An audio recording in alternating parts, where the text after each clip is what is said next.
We've all done that at least once.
I've just got the Team Red Line stream on the background, and literally the entire chat is just "Where's Max?" And like they've got a pinned comment saying he's asleep, and I was like, "Where's Max? Where's Max?" Like, guys, there's 3 other drivers on the team. Like, come on, he's not the only one out there. Yeah. Right, so obviously my I'm steering okay, but I've got no force feedback, so it feels really weird. Oh, that's not good. No. It just feels like the front end of the car's not connected to anything. Oh, that must be from your wheel rather than the car. Yeah. Oh. Yeah, that must be a very weird feeling. It is.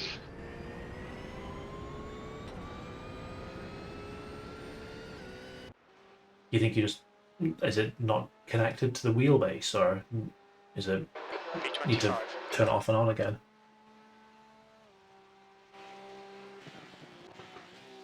I'm not sure what's going on, but I've got apps. I mean, it's obviously turning the car, but no force feedback at all.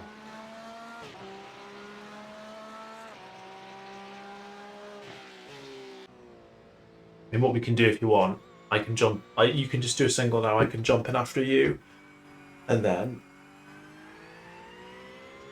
Yeah, we could do that, couldn't we? yeah, and then if you take the one that I was due to do just before 10, and then I can do the penultimate one, and you can do the final one, just so you not have to do a triple at the end. Yeah. Okay.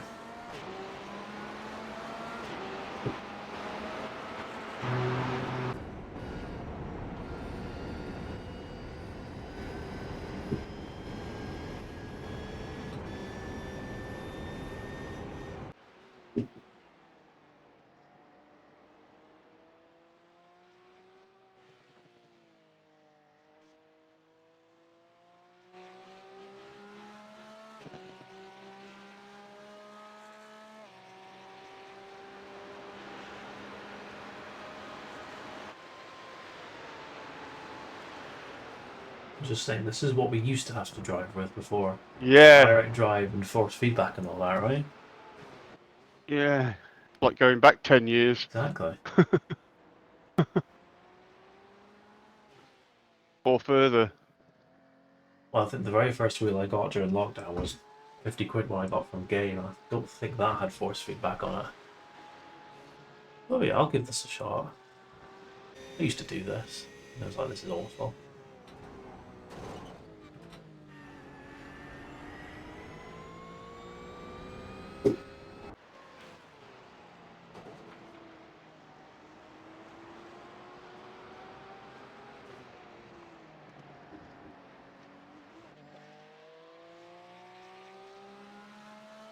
Just making sure I don't over rotate the car because it's so easy to turn the wheel. Oh, I bet, yeah.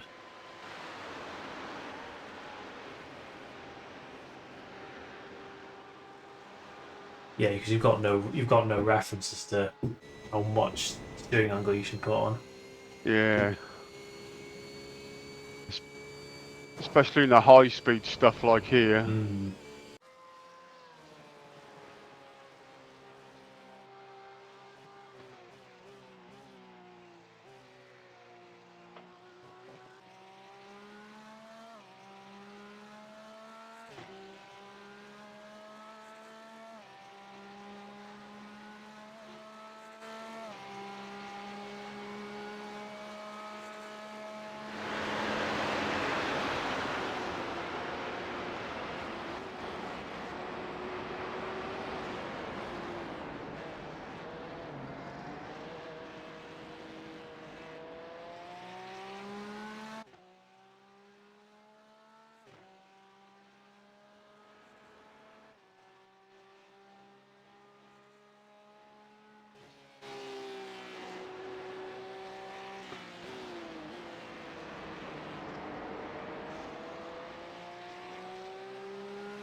I'm 7 seconds up on my Geltron that lap, so Oh, good job.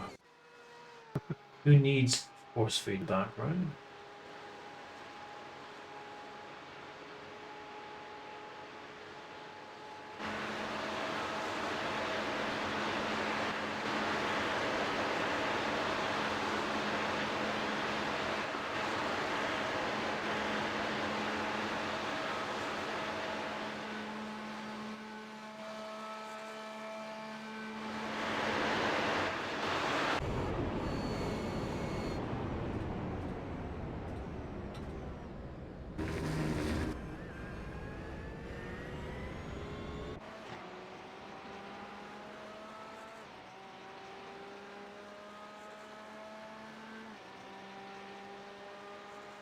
Your last lap time was at 8:33.8.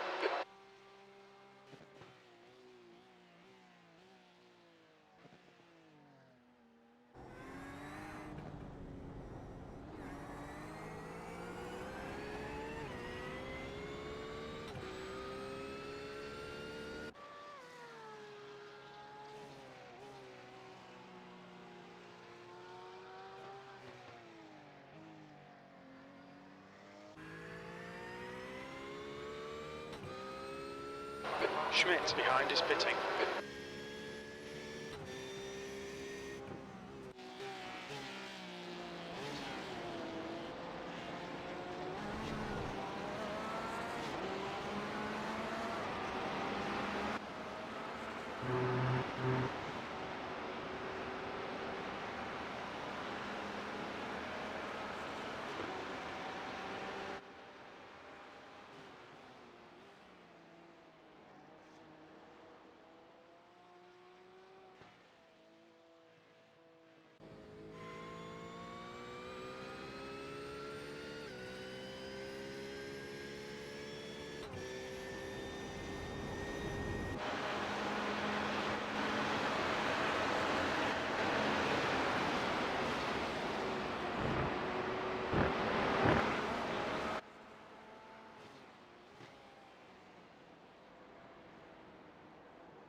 Yellow flag. Right, on the right. No, go on. Yeah, got him. Yep. Go. Is that the car that was in P25? I am checking. No, it was P35. Ah, right, okay. What happened to that? I think they must have hit the wall. They were cramming a lot. Yeah. Oh, that was really unfortunate. That was hardly even that was a relatively minor scrape against the wall, and that's just clearly just totally knocked their car out of line. Oh, they've towed.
That's your quickest lap.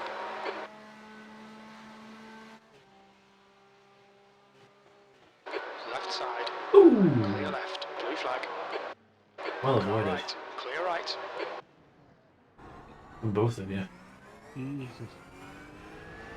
Car left. Clear left.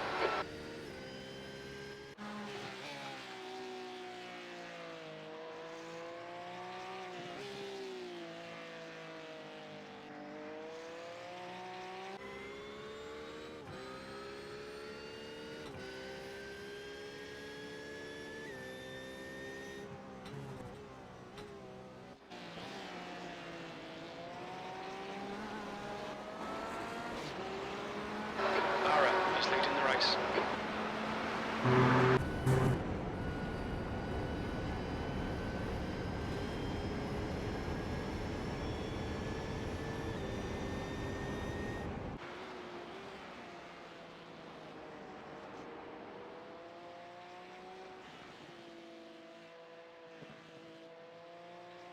The track temperature's rising. It's now 27 Celsius.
Air temps rising. It's now 22 Celsius.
Oh, Andrew, Andrew, well. Andrew, Andrew, Andrew. I thought you were saying Duran Duran there. No. As I mean, if that's how you cope, then, you know.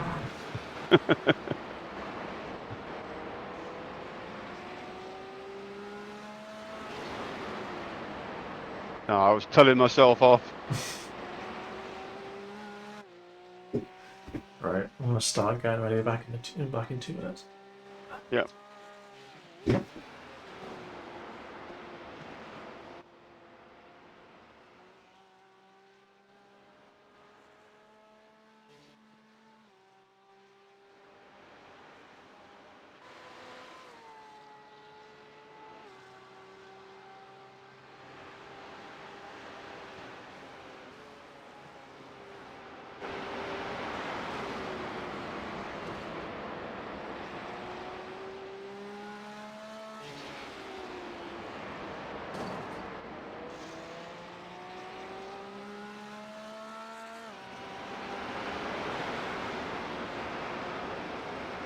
The car ahead's pitting.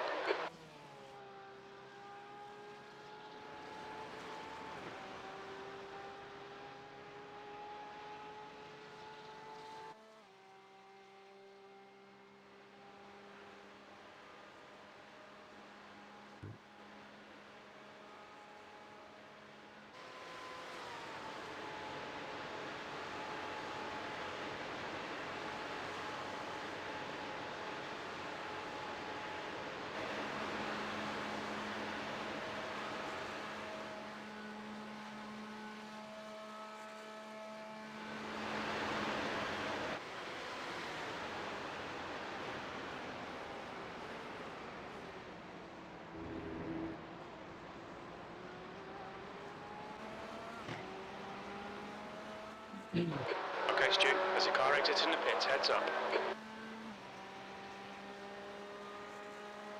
You've just done a 8:32.8.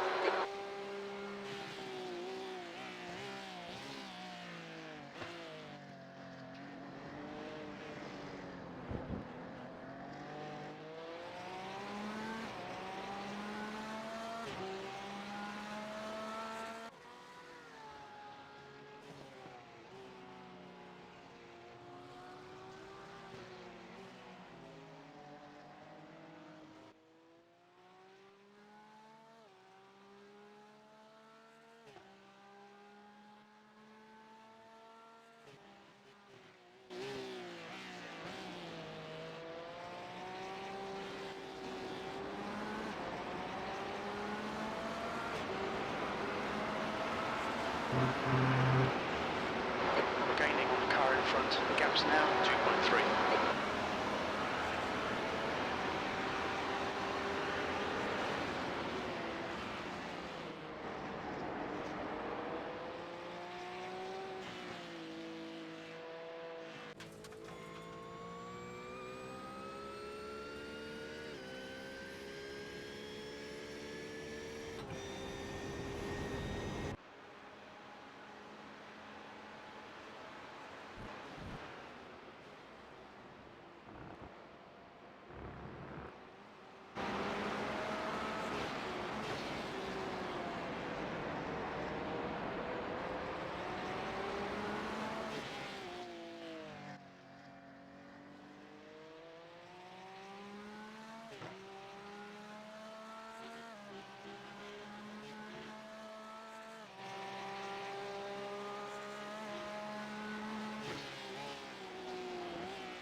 Right side's clear. Yes.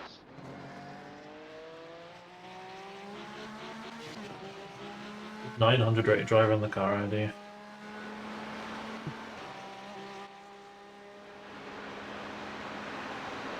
Ooh.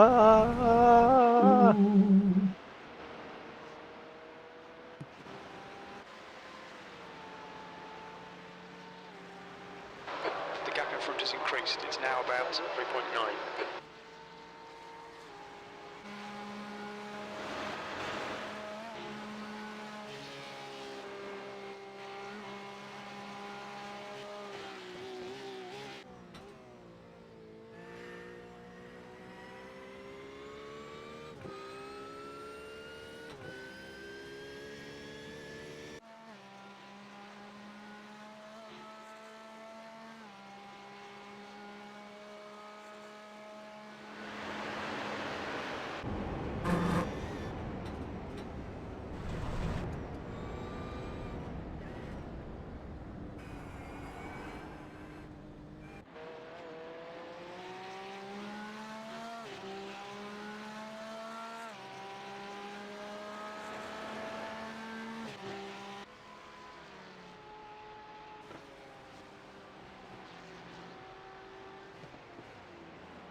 Ugh.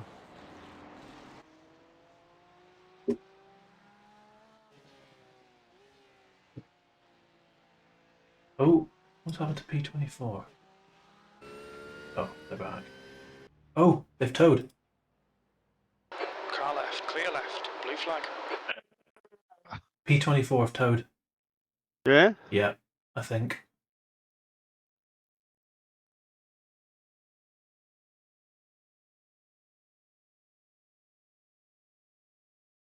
Right, let's get away from this guy.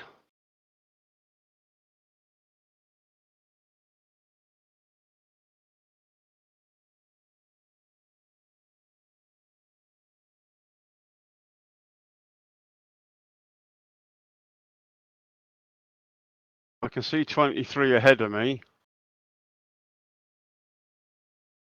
Just trying to find out what's happened with P24. Oh, I see it. Yeah. Fast left-hander over the crest. Top of the hill. Get on the grass. Yeah. Into the wall. Like, the easiest mistake to do. Yes. We've all done it. Yep. First ever time I streamed to the HWR channel was a Porsche Cup race here. And I was kind of mid-pack, and then there was a car behind me that did that, and then just slammed into my side. Yeah. A good initiation.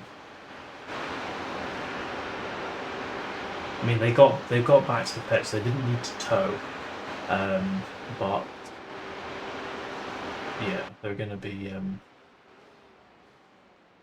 I mean, obviously we were on the same lap as them, so we're half a lap ahead of them Yeah. now.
The gap in front is now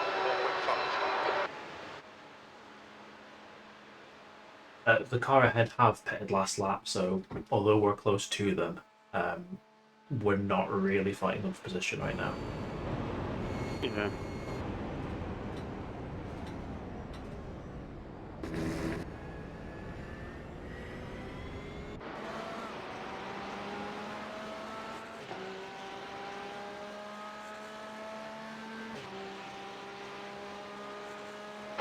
P24, that was a 8:32.2.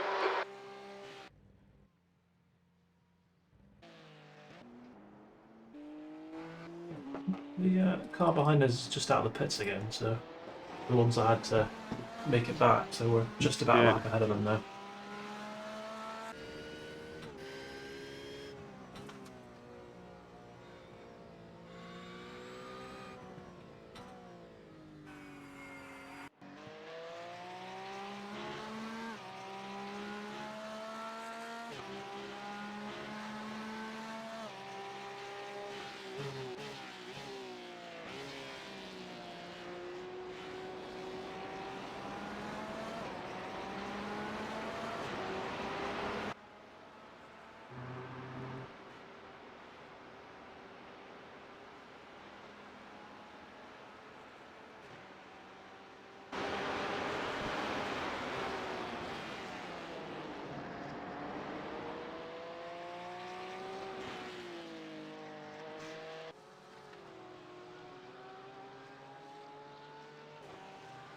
Ooh, Andrew, concentrate.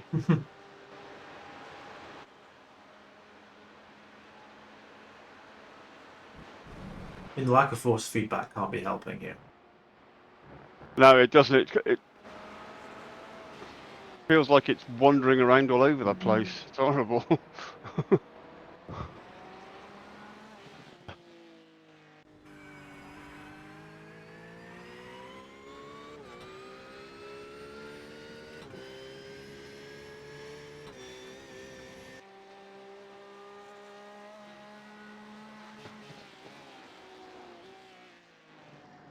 Yeah, that car 23, we were catching them Mm-hmm. by a couple of seconds a lap but then they went in the pits, so that's why they're Yeah. literally, they were about, I think about 1:60 in front of us, and I Oh, got it down wow. to about a minute, Yeah. and then they shot in the pits, The gap ahead and I've had a now, couple of 1.4. slow laps, especially behind that bloody That Ferrari. Oh, yeah, BMW, that'd be a, or Ferrari, or whatever it was, yeah. well, something, yeah.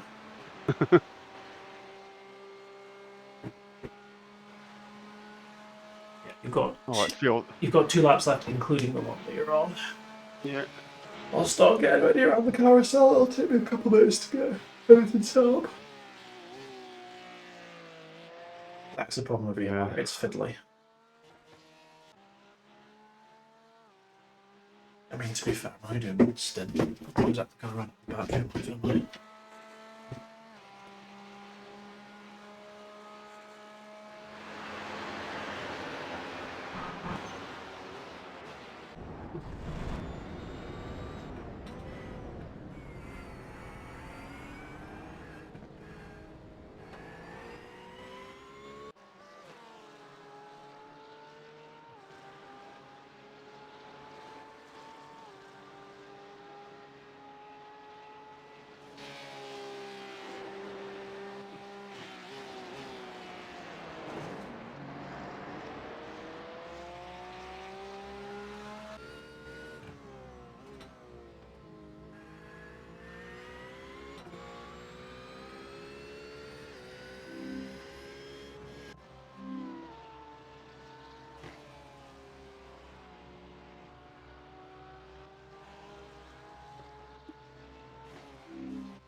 Okay, Stu, you're gaining on the car in front. The gap's now 5.0 seconds.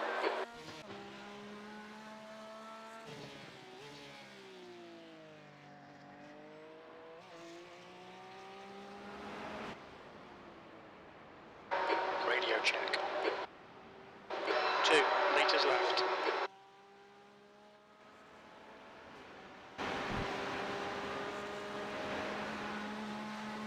Right, so I've loaded back in.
Get off the brakes, man. Yeah, I rear-ended a car like after you'd gone to bed, because they just slammed on the brakes at a part of the track I wasn't expecting them to. Yeah. They were not happy with me. I think if like up to the point, I think if I come across them on track, they might just take me out. Yeah. I can't remember who they are anymore, but like it was a genuine mistake. I just wasn't expecting them to brake there, and to be fair, I was probably a little bit too close to them. But yeah, they were not happy with me. Mm.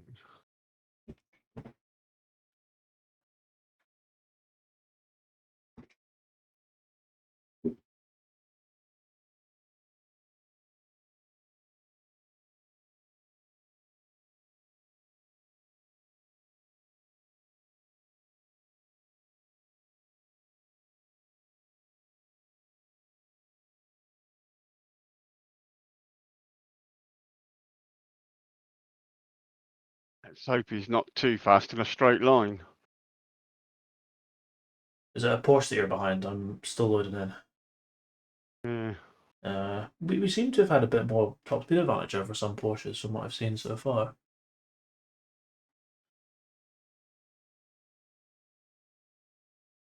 Right, one more to go, yeah? Yes, one more to go. I'm at 70%, so I'll be in a second. Benefits of a solid state drive, I can get loaded in pretty quickly.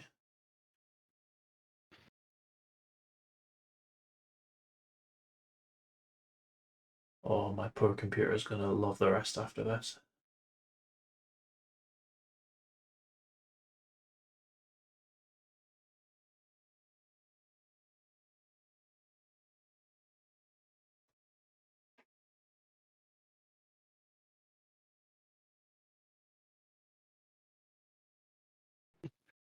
Two litres remaining.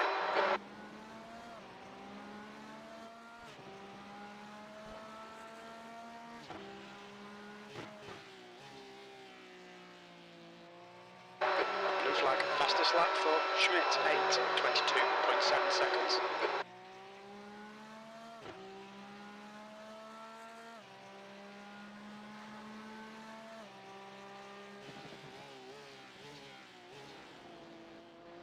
Blue flag.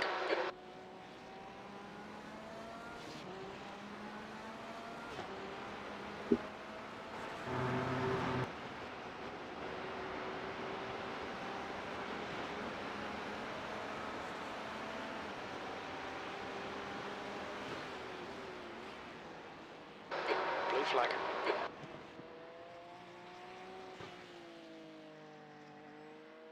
The gap ahead is now 6.0 seconds.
front is increasing. It's now 6.4.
Yeah, it was just that switchback there that I accidentally hit the car. They just jammed on the Yeah. brakes, and I was too close behind to do anything about it.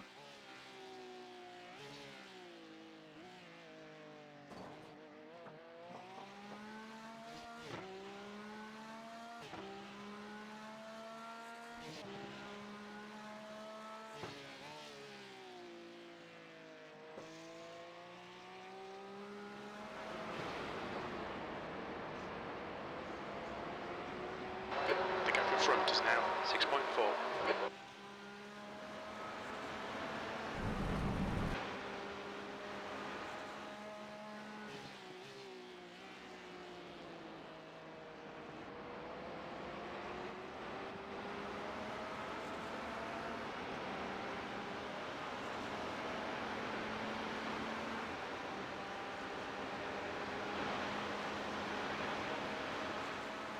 Just going up for a pee, and then I will be ready to receive. Okay.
The gap in front is now 4.5 seconds.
chased you. There's a car exiting the pits. Heads up. Pit lane speed limit is 60 kilometers per hour.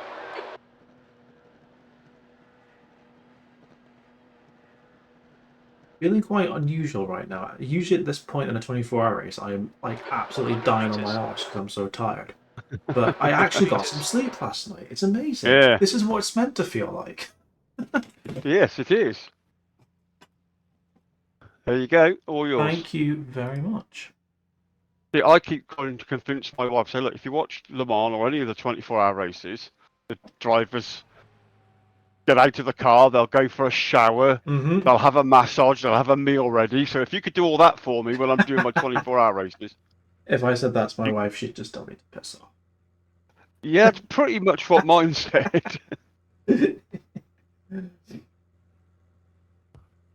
Yeah, I think Daytona this year, I didn't sleep for 36 hours. So by the end of the race, I was just completely dead.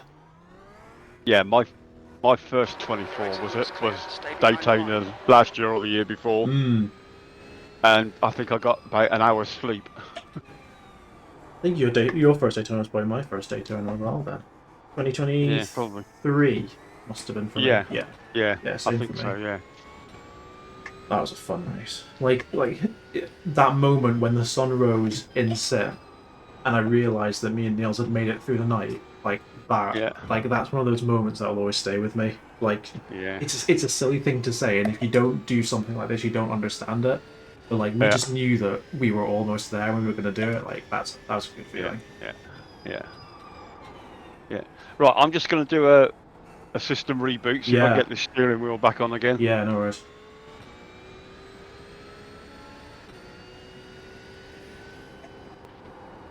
The gap to Mackie behind is increasing. It's now 1.9.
The gap to Mackie behind is increasing. It's now 7.1.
gap to Mackie behind is increasing. It's now 11 seconds.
Okay, Stu, just keep hitting your marks. This is looking good. 23rd place.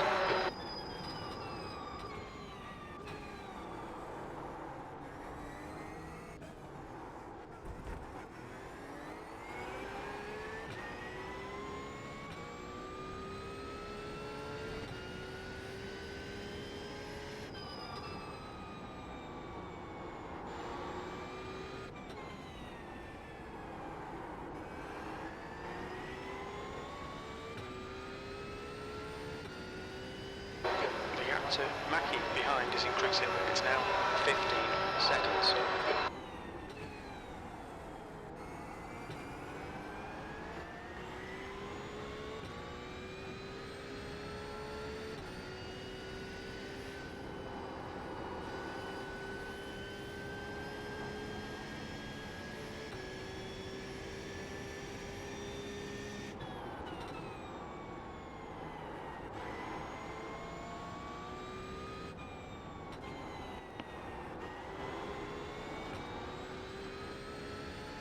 Right, I'm back and it's working again.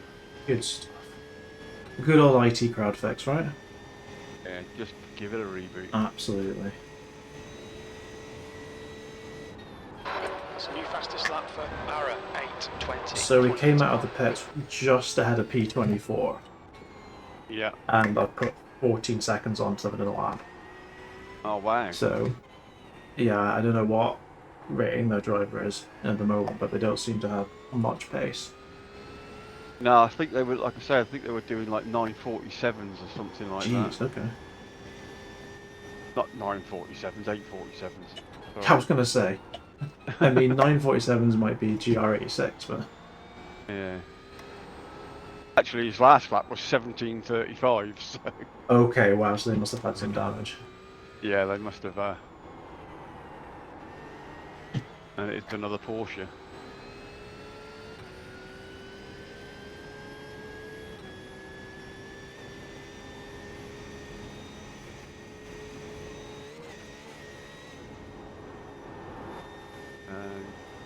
Position 22 is that white and blue BMW. Oh, He's yeah. doing 828s at the moment. Okay. I'll be able to get a bit of time in on them, we'll see. Whew.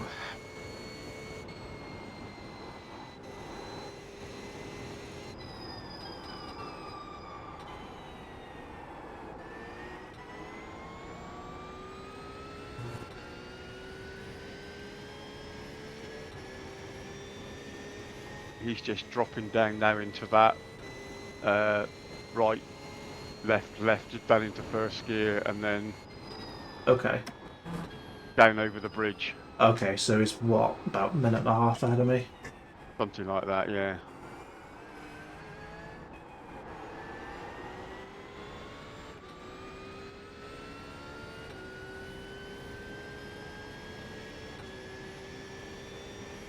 Yeah, just coming up to Lauder Links.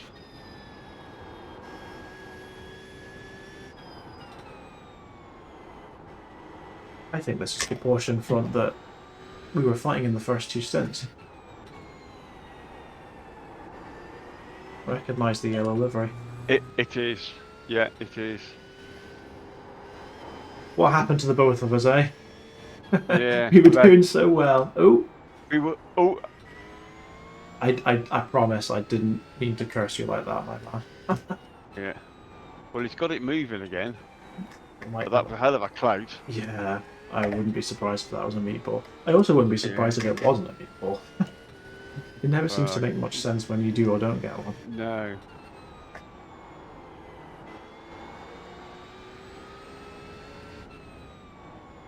Going quite slow. Let's go and have a look on the entries. Car number 95. He does indeed have a meatball. Oh, what a shame. Yeah. But he's going to drive it back to that pits by the looks of it. Yeah, at least that's... So yeah, I mean, it was a 10-minute tow earlier on. So that'll at least save him some time. Yeah. I mean, I've had meatballs here early in the lap. Just the steering's bent or something like that. And by the time I've driven round to the pits, I've got used to it, and I'm still doing the same lap time. Yeah. You know, you think, oh, but I've got to stop Yeah, for you've 5 got minutes to now do to it. get it fixed. Yeah. It's like a safety thing, isn't it? If the headlights don't work, even if you don't need them. Yeah.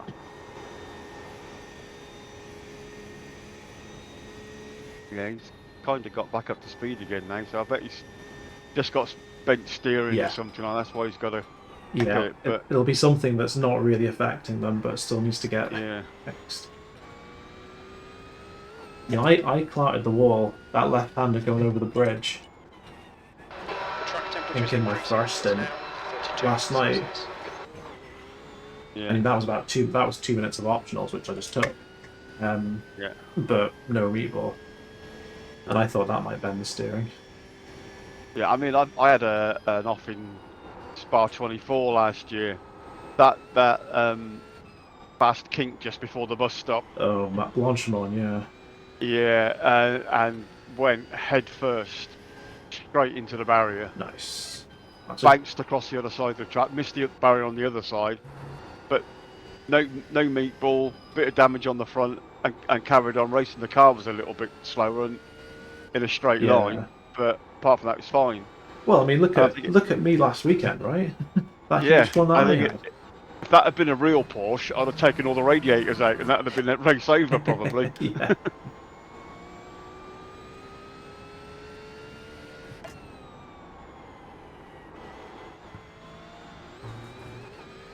Actually, I think they've moved them now in the real Porsche, haven't they? Have they? That was a bit of a...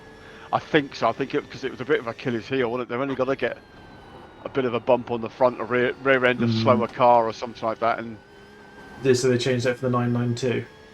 I think they did. I'm not 100% sure, though.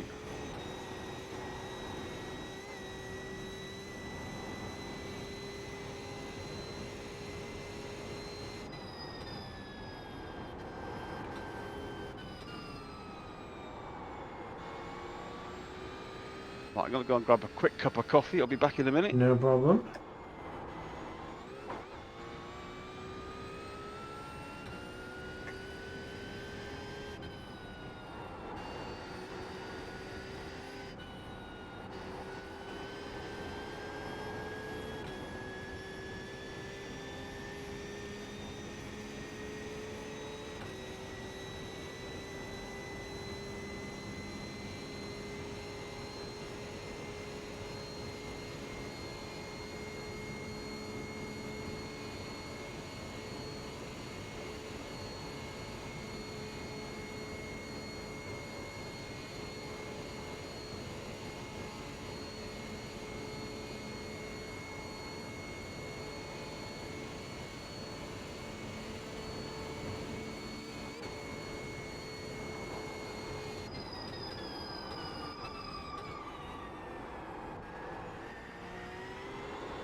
So you're about 6 seconds a lap quicker than P22, and he's just gone onto the Dottinger straight. Okay. I was just thinking when you went away there, I wonder if it's worthwhile me doing a double at the moment, because I've clearly got, like, I've got the pace on the car behind, so I'm building up a good buffer. I'm catching the car in front. Yeah, yeah. I just, like, I know Ron's due in after this, and I'm trying to picture the schedule in my head. Like, if Ron is happy for us to swap our stints, it gives him a bit more of a break as well. I'll see what he thinks when he's back. But I think that I'm feeling good. Like, I'm in the groove. Might as well use me. Yeah, might as well. Yeah, yeah. But yeah, we'll see what Ron thinks when he gets back, because he might just want to get his over and done with. I'm happy to stay in and just do another stint after this. Yeah, he's just crossed the start-finish line now. Okay. Did an 8:28 that time. Okay, I think I'm going to do about an 8:22. The predicted times give me an 8:17, which is definitely not right. No, that always gets me on the bloody. I was annoyed earlier on because I was like in like my first lap at night. It was showing me an 8:16. I thought I'm going to absolutely smash the fastest lap for our split, and it was like an 8:20. So I don't know what happened there. Yeah. Yeah, I've been halfway round and looked at that and gone, bloody hell, it says 8:19, I'm doing really well. And I'm up on my delta and everything. Yeah. And you get to the end and it goes 8:32. Yeah. What? I don't know what's going on there. There's a car exit the pits. Yeah, I don't get it. Yeah, Yeah, you got a car leaving the pit. Yeah. So, Just done an 8:22.3. yeah. I mean, I don't like being able to see the delta on the dashboard. Like, No. I like to just drive. It's my favourite thing is when the fuel warning light comes on, so I can't see the delta. I've just never liked it because like I've never been a hot lapper. So having a time delta to drive to doesn't work for me. I'm very much I drive to the feel of the car. Yeah, you do get into that I've got to turn it green mindset, don't you? Exactly. Yeah. Yeah, so I think you're about 6 seconds a lap quicker than Okay. P22, so... Oh, that's the US Army. That's a nice livery on that car, actually. Yeah, it looks nice, doesn't it? Oh, it's an Audi! Yeah. First time I've seen an Audi for a while.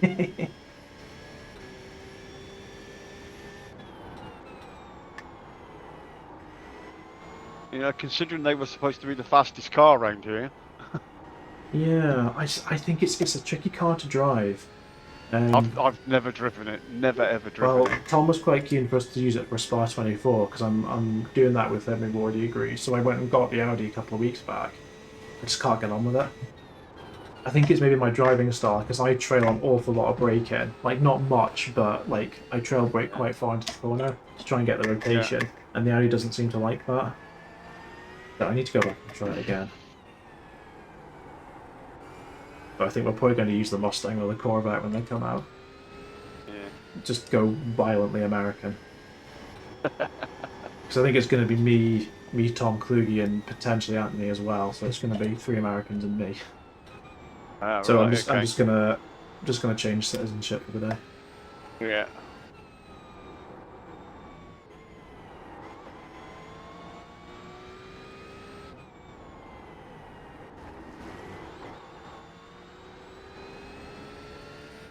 Jesus, 46 seconds ahead of P24 now.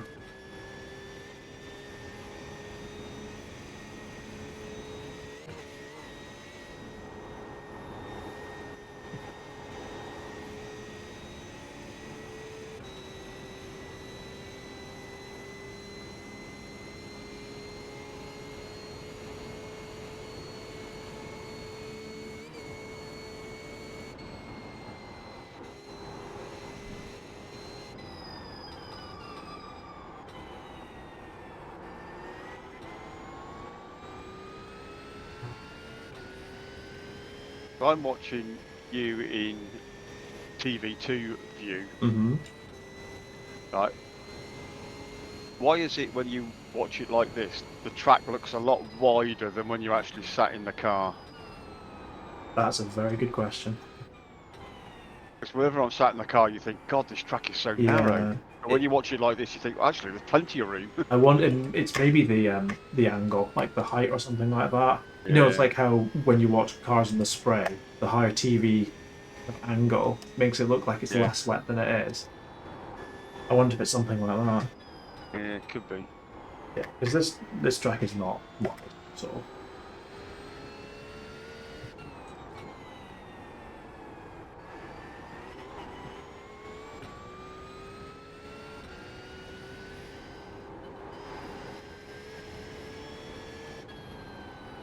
I meant to have a look to see how Max's team is getting on. I think they were still first the last time I looked, but only by like 20 seconds.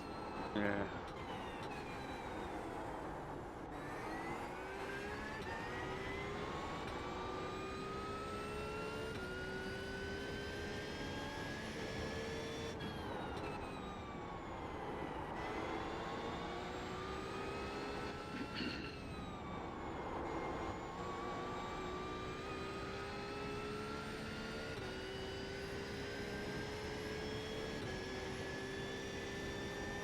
I'm still amazed that he does something like this on a Grand Prix weekend. Yeah, it's mental, isn't it?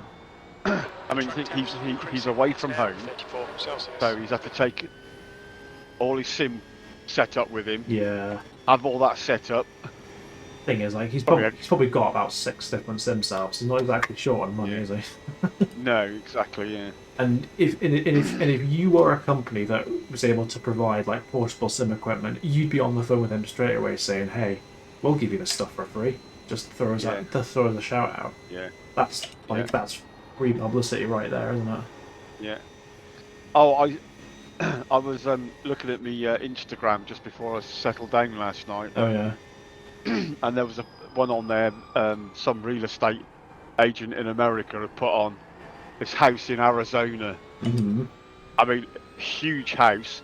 It's got their own kart racing track in the back garden. Oh my god. Right, and then it shows you this pit. They've got swimming pools and all this kind of Yeah. stuff. And then they walk out of one door and you go across the yard, and they've got this other building there, and it just comes up on things saying man room. Yeah. Right, and you walk in there, and they've got like 6 or 7 sims set up in there, and oh my god, Can you imagine look at this place. Can you imagine the LAN parties you can have in there? Yeah. Jeez. Oh, talking of it, one thing I do want to do, I want to go to that F1 place in London. Oh, the F1 experience. Yeah. It's closed down. It closed down because when I went to British GTs a couple of weeks ago, I was looking at going there. I mean, I maybe misread it, but I swear that it said that it either was closed down or isn't open right now. Maybe it's like maybe it's a seasonal thing and it just wasn't open when I looked, but it definitely wasn't open. Maybe, but I know.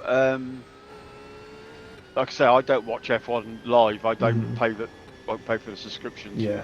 I just watch it on Channel 4, Yeah. and I'm sure it was the Miami Grand Prix. It was the Miami Grand Prix. They were hosting their show from that F1 experience in London. Yeah, maybe it's reopened then, but Yeah. I swear I saw something about it not being open when I looked. But yeah, maybe it is just a seasonal thing. Maybe. I'll go and check it out. Yeah, because I would like to go and see it.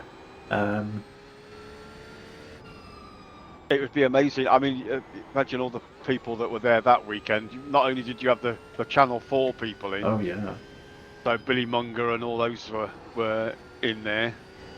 Lando Norris goes and wins the Grand Prix as well, so yeah, right. I bet it was a great atmosphere in there. What's Billy Munger like as a commentator? Because I watched the when Channel 4 do the British Grand Prix. I tend to watch on Channel 4 just because why not? And he seems pretty good. Yeah, he's very knowledgeable. Yeah. But for a young lad, especially with everything that's gone on with him, he's very, very knowledgeable. He went to the Paralympics as well. In Tokyo, he went and did Shopper, I think. But yeah, like he's definitely used it as an opportunity to show what somebody in his position can do. He's become a real role model, I think. Yeah. And you think he has gone on in F3 and stuff and won races. And Yeah. All right, Stu. There's a car exiting the pit. Heads up. I wouldn't be too surprised if we don't. Oh, stop talking to me. My last lap then was 3/1000 quicker than a lap I'd done before. That's Yeah. consistency for you. Yeah. Yeah, I wouldn't be too surprised if we don't see him doing some endurance racing, maybe in GT3s or Yeah, absolutely. something. Yeah, I mean, the hand controls you can get now are pretty advanced. Yeah. We think, I mean, oh, it was a few Le Mans ago, they had that French guy Yes, they did, didn't they? Yeah. racing in that, and he's basically got the use of one hand or something like that, and he was racing. Yeah, I remember that. Because they had to put the car back in the garage every time to either put him in or take him out. Yeah. But he was still lapping, and he wasn't the slowest guy out there. Yeah. I mean, yeah, like you can very much do it on hand controls. You know, it's as long as you're getting the right sensations through the car still, Yeah. why not? Yeah, yeah.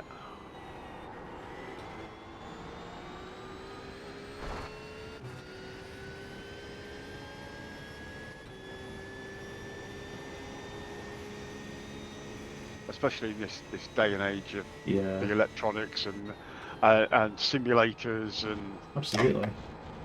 you know, I mean, I've seen people, you know, race around places like this and Spa and do really good lap times, and they've got a PlayStation 2-thumb controller, and you think, how are they doing it on 2 thumbs? What, really? Like in real life, they're oh my. Okay, that's. I impressive. couldn't do this without a steering wheel and pedals, but Yeah, I mean, there's technically nothing to stop you from. Well, there is no technically about it. You can play iRacing on a controller, and I've seen plenty of people on Reddit say they do it. But yeah, it definitely is meant to be on a wheel, isn't it? But you can very easily do it on another sort of device. You can do it on a keyboard if you want to. yeah.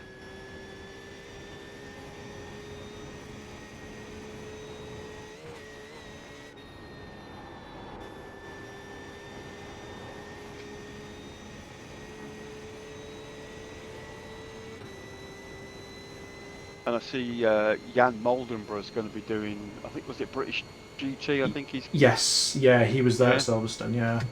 Yeah. I can't remember. I think they were 6th or something like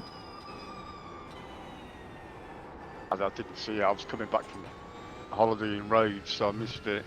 It was a pretty mental race. And then there was some wet bits in it, wasn't there? It was all wet. Yeah, the whole thing was wet.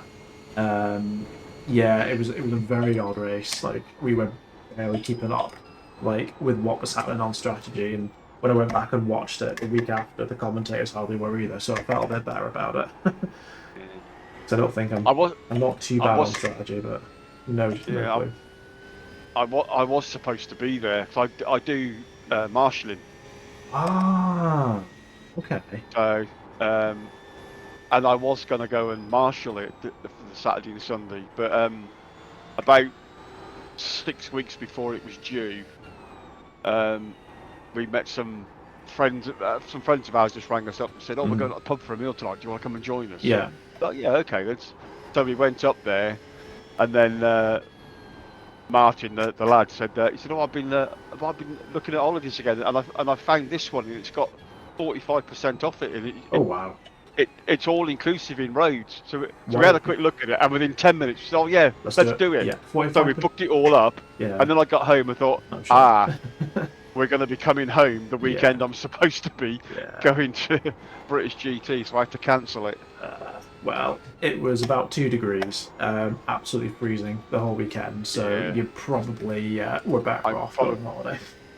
Probably glad I missed it then. Yeah, it was bitterly cold. Yeah. Bitterly cold.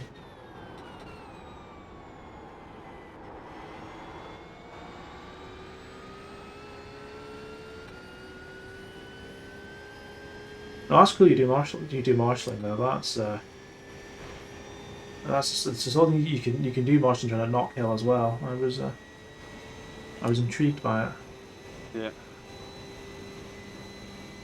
Yeah, I quite enjoy it. It's good fun. Plus, you get to go and see lots of motor racing for free. Well, yeah, exactly. I mean, And you've got a really good seat as well most of the time. yeah, absolutely. Shame you have to sometimes do work, but then when you have to go and Yeah. then you have to go and recover a car, you get to go and touch a car. So that's Yeah. not a bad thing. No.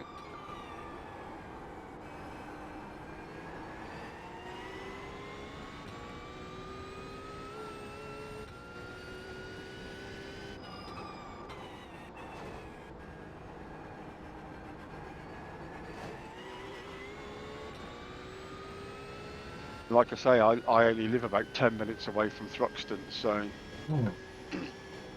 I can get to... It's like I say to everybody, I can back my car off to drive at 8 o'clock, and by 8:15 I'm trackside with a bacon sandwich in my hand. That is the life. Honestly, that's the life. I mean, I'm only about an hour 40 from Knock Hill. It's really not too bad. And when we go for the touring cars, we just rock up on the Friday afternoon. Campsite's literally a stone's throw from the circuit, and I mean quite literally a stone's throw. And that's us until Sunday afternoon, and the whole weekend. Yeah. It's about 300 quid for me and my friend. And that's camping berth, food, petrol, tickets, everything. Yeah. It's just such good value for money. But I'm going to miss it this year because I'm in Paris for the Olympics. Yeah. It's a bit of a shame. But at least you get to watch some Olympics. Well, that's true. That's kind of the reason I did Silverstone this year. So I wanted to do something and I didn't want to miss out on getting at least some motorsport in. I've got a track day voucher for Knock Hill as well. It's a single seater experience, so I get to go in a Legends coupe and in what is effectively a Formula 4 car. I need to make sure I book that at some point soon. Oh, that'd be good. Yeah. Yeah, I need to make sure I book that. I forget. I've raced around Knock Hill on the sim. It's deceptively tough. It is. And really pleasurable when you get it right. Yes. Yeah. The turn 1 and 2 are incredibly difficult because the car goes light and then it goes heavy on you through the compression. Yeah. I mean, it's steep as well. Like when you walk the track, it is so steep. Yeah, I bet it is.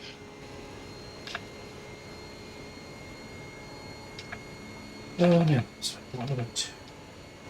Yeah, some of the guys and girls I marshal with have said they've been up to Knock Hill and marshalled, and they say it's a great weekend when they got to Knock Hill. So I will do it one day. Well, let me know when you do, and I will make sure I come down. Yeah.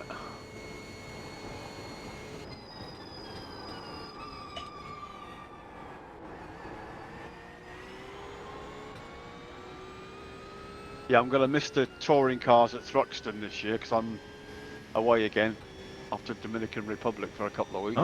Oh wow. Okay, Stu, come on. That's quite a place to go. Apexes and exits. Or 21, look at that. P22. You've just done a 8. Yeah, so I'll be out there when Le Mans on as well, so... Oh no. I'm planning an all weekend party for Le Mans. I'm on holiday the next week as well, so I'm just going to stay up, watch the whole thing, and if I'm absolutely wrecked on Sunday night, then who cares, right? Yeah. Yeah, I've made a real... Sorry, what are you saying? I was just looking. Oh, how far behind P22 are we now? Oh, we are P22. Yeah, I think we're just leapfrogging now P23 on pit stops. So yeah. But I think things go the way that they are. They'd need to do a splash in the last hour, which we wouldn't. So yeah. Yeah, I'm making a real effort to kind of really keep up to date with touring cars this year because couple of times I've gone to Knock Hill for the touring cars, like I'm not really knowing what's happening in the championship, so I'm really making an effort this year to watch it. I mean, I just tend to watch it on a Monday afternoon when it's on ITVX. I think it was because I saw the first round, I haven't seen the second round yet.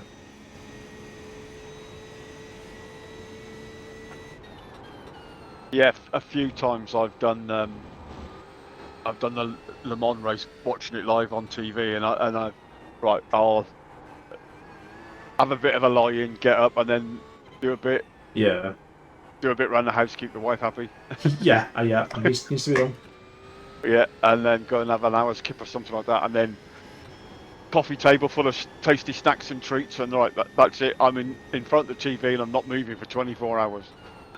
That is exactly what I'm going to do this year. That sounds Yeah. ideal.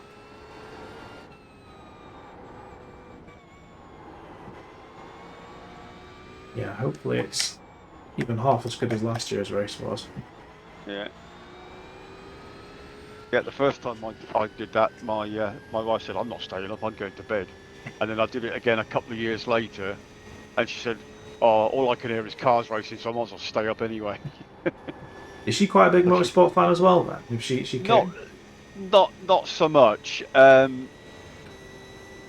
mean, I watched the 2022 Le Mans on TV, right, and I said, right, next year I'm going. Yeah. And you went, oh yeah, we'll see. I'll think about it. And it got closer. It was getting closer and closer. And I kept an eye on that. Oh right, tickets will go on sale Yeah. soon. Right, and I think I don't know, mid-November they were going on sale. It got to the beginning of November. I said, right, I'm going to start making plans to go to Le Mans, right, for next year, because it's the same team, right? Yeah, absolutely. And she was going, well, yeah, I'm not sure. And I said, look, I'm going to Le Mans. Yeah. You're welcome to join me, but I'm going. Yeah. So, but you need to let me know, because I need to buy some tickets. Yeah. Oh, okay, I'll come with you. And she thoroughly enjoyed it. Yeah. She absolutely enjoyed it. That's good. Even with the nutty campsites where you've got people doing karaoke at 4 o'clock in the morning and driving round in Lamborghinis, revving the knackers off them, and then somebody else goes, oh, yeah, the guy in the tent next to you's got a Mustang, goes, oh, that's a good idea, I'll start my Mustang up and start revving that up, and then fireworks going off. And I think you go to Le Mans, you probably expect you're not going to get much, if any, sleep at all. yeah. Kelsey ahead is pitting. But yeah, it was a thoroughly enjoyable. Yeah, I need to do I was going to say it was longer than a week. So we arrived there on the Wednesday, and left on the Monday. Next time I go, I'll probably book a bit more time off and maybe go out on the Monday. I'd like to see the parades through the town. That'd be really good to see. Right, so I said I'd really like to do the drivers' parade through the town on the Friday. Yeah, okay. Yeah. So we got up, we had breakfast, we got on the tram, which drops you right in the square, right in the middle of town. Right, it was almost deserted. They were just still sort of setting everything up, and we found a space where there was a bit of fence, right, and there was just enough gap to get between the fence and this huge, great big planter with a great big tree in it. We thought, well, if we get in here, we can sit on the planter. Yeah. Nobody can push it in front of us. Yeah. Nobody's going to be right behind us, because the planter's ideal position. We'll set up camp here. That's a great idea. So I went off and found like a little patisserie, got us a coffee and a pastry each and a baguette each, filled baguette each. Yeah. And then came back, and then about an hour later, my wife said, "Oh, there's a bar over there. They've just opened. Let's go. I'll go and get us a beer each and a bottle of water." And it's, I mean, and like, I think they were due to come past us about 2:30, and we were there at 9 o'clock. Yeah. Yeah, you need to be there early, don't you? But we've been there a long time, and it's getting closer and closer. Oh, another half. And then suddenly my wife starts saying, I don't feel very well. Oh no. I said, well, you haven't eaten. Eat something and get some water in you. And she goes, oh, I can't eat that, and I really don't feel very well. And next thing I know, she's in a heap on the floor. She collapsed. Oh no. No. So fortunately, there was a French lady that has sort of joined us, and her English wasn't very good, but her English was a lot better than my French. Yeah. Right, so we kind of communicated, and she shouted something to one of the marshals, and he went away. And I thought, is he being typically French and just ignoring everything and walking off? And then he came back like 30 seconds later with 5 medics. Oh, good. And they moved all the barriers, and they scooped her up and they whisked her off. So I gathered everything and went off to the medical tent with her. So we missed the entire parade. Oh no, but After all that queuing, we missed the entire thing. yeah, as long as she's okay, that's the most important She thing. was. She just overheated, and Yeah. she has naturally sort of low blood pressure anyway. And because Yeah, she'd been okay. stood there for so long and it was hot, and she hadn't eaten properly, she hadn't drunk water properly. Yeah. She all her pressures dropped out, and she just dropped like a stone. Yeah. But Oh, I that's mean, a shame. they got her in there. They put her on some liquids. Mhm. They put some cooling stuff on, and within sort of 15 or 20 minutes, she was fit enough to get up and leave the medical centre. And we just went and found a shady spot and got another bottle of water. And half an hour later, she was right as rain again. Yeah. But like I say, we missed the entire thing. Oh, it's a shame, but like you say, Yeah. you know, more important things going on than that. Yeah.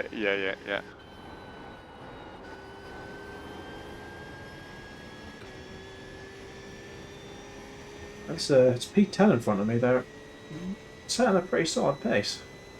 Yeah. Yeah. Oh yeah. The car that I came out of the pit. Car that came out of the pit with is a minute 10 back now. Yeah. Right, you've got 1.4 estimated laps left, so it'll be finished this one and one more, I think, isn't it? Yes.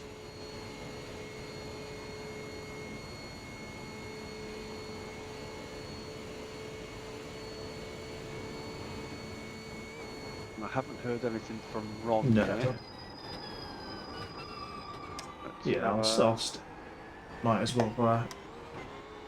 well use it when I'm still feeling good.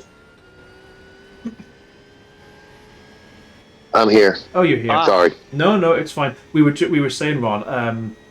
I mean, totally up to you. I'm feeling pretty good, and I'm like a good pace on the cars behind us. So I'm happy to stay in and do a double now. If you want to go and grab a bit more of a break, We can do that. yep, that's fine. I'll stay in then for another stint, and then I'm trying to picture the schedule in my head, but I've got one more. I would have had one more to do after this, which I think is the penultimate stint. If we could just swap those two around. Let's have a little look if I can find the schedule. I think I've potentially changed us around here, Andrew, but I don't think I've done anything else. Just because, I mean, Ron, I came out of the pits a second ahead of the car behind. I'm now a minute 10 ahead of them, so it seems silly to not use the pace advantage and try and get a bit more of a buffer. Yeah. Yeah, so if I turn that to Stuart, and then turn that to Ron, so yeah, if you stay in, and then Ron goes, and then I've got a stint, you've got a stint, I've got a stint according to this, or we could switch that around a bit, so I do a double, then you finish it, or whatever. Yeah, we can play that one by ear. Yeah. Ooh, don't mind them. It's like that, so that's an hour. Yeah, you've got another hour. Yeah, yeah. Oh, that's cool. What have you done, Andrew? Sorry, so I'll stay in now, and then Ron, is Ron getting in? Is Ron taking over from me, or are you taking over from me, Andrew? No, Ron will take over from you. Okay, perfect. Yeah. And then I will take over from Ron. When I take over from Ron, there'll be 3 stints left. Okay. And I've got 2 of them, and you've got 1 of them. So whatever order we do them in, it doesn't really matter. Yeah. Okay. Whether I do a double, then you finish it off, or whether we do single. Okay. Yeah, we'll figure that out later on. We don't need to worry about that right now. Good. I'll go ahead and start coffee. Good stuff. Yeah, go for it. I hadn't pushed the button just in case, so we'll push the button now. My fingers on the button. Have me a cup of coffee.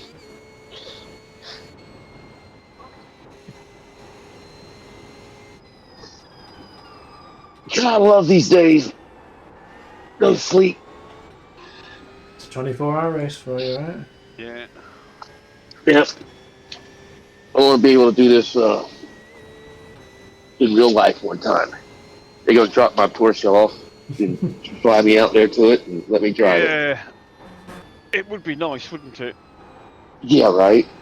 I don't know. I'd like one of them Astons too.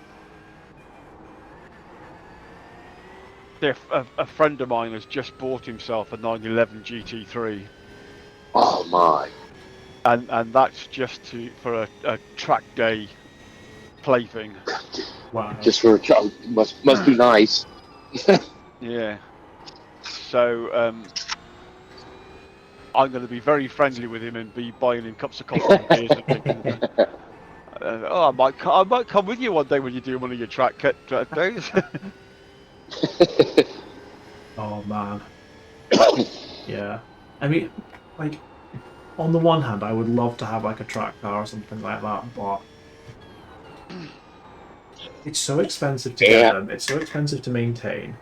I kind of justify that I've spent quite a lot on my sim rig and iRacing and that sort of thing, but I've spent significantly less than I would do to get an actual track car and maintain it. Yes. And this is much safer as well. Yeah. Yes.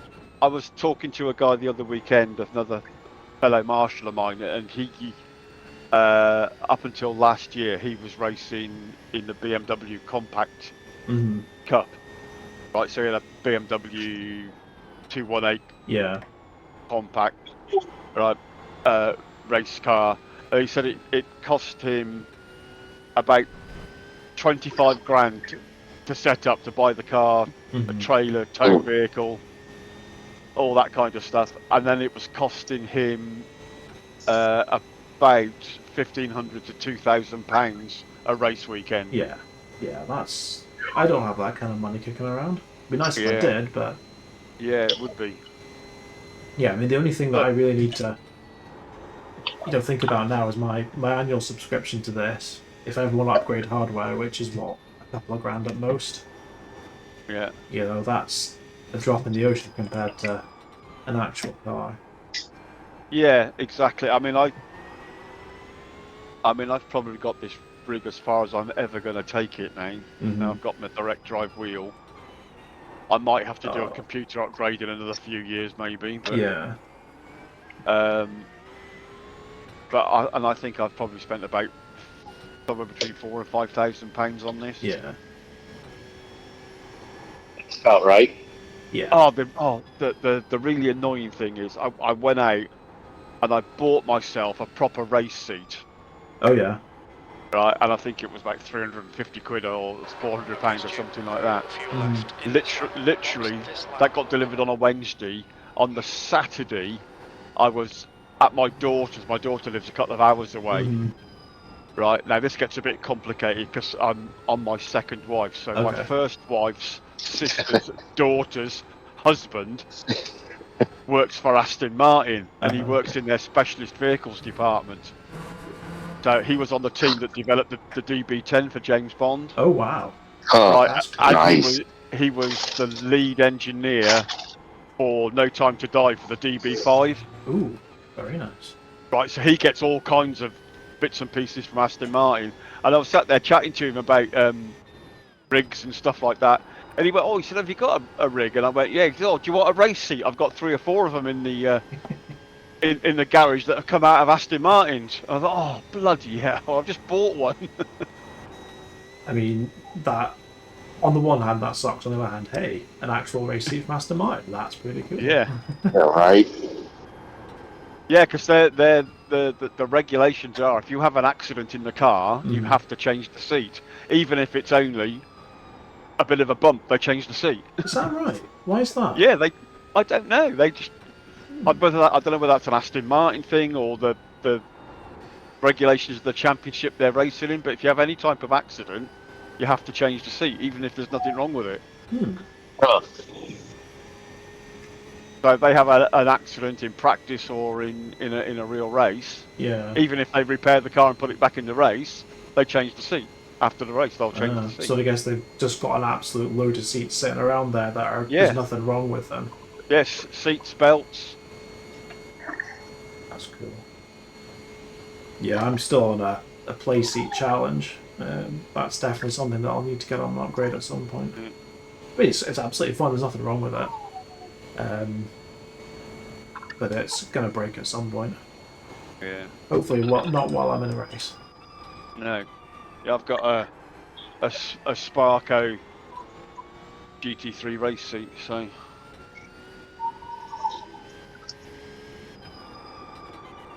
Good job you remembered you were coming in the pits. I completely forgot about that. Yeah, I had the fuel on. Come on.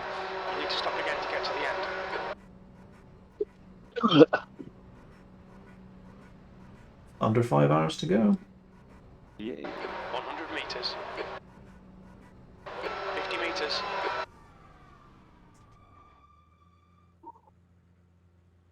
Means we still have a 4-hour race left. Mm-hmm. We've just got a Nurburgring endurance race left. Yeah. And we all know we could do that single-handed, so it's easy from now on.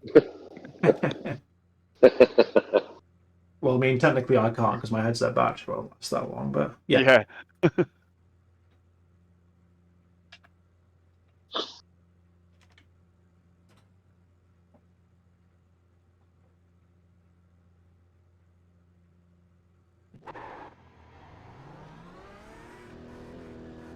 Ghosting thing in the pits always really psychs me out. Yeah.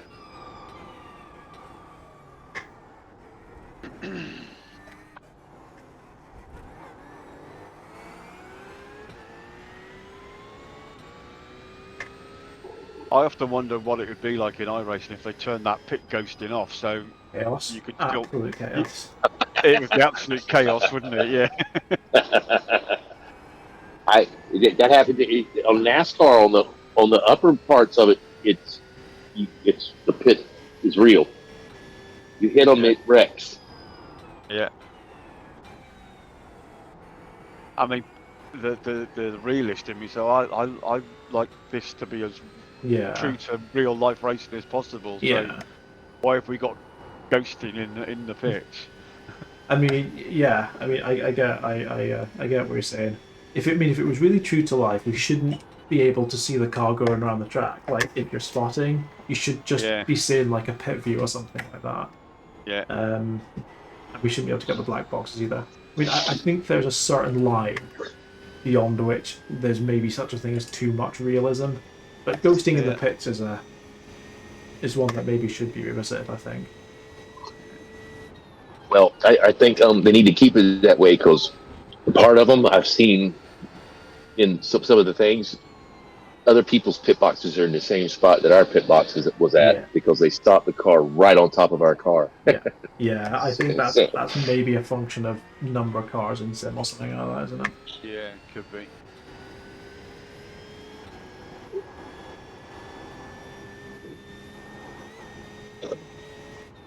Which race was that? I think it was a Petite Le Mans race, and there was a team racing there, three driver team, but they had a crew chief online as well that was managing everything. And it was a she, and she was up the whole 10 hours.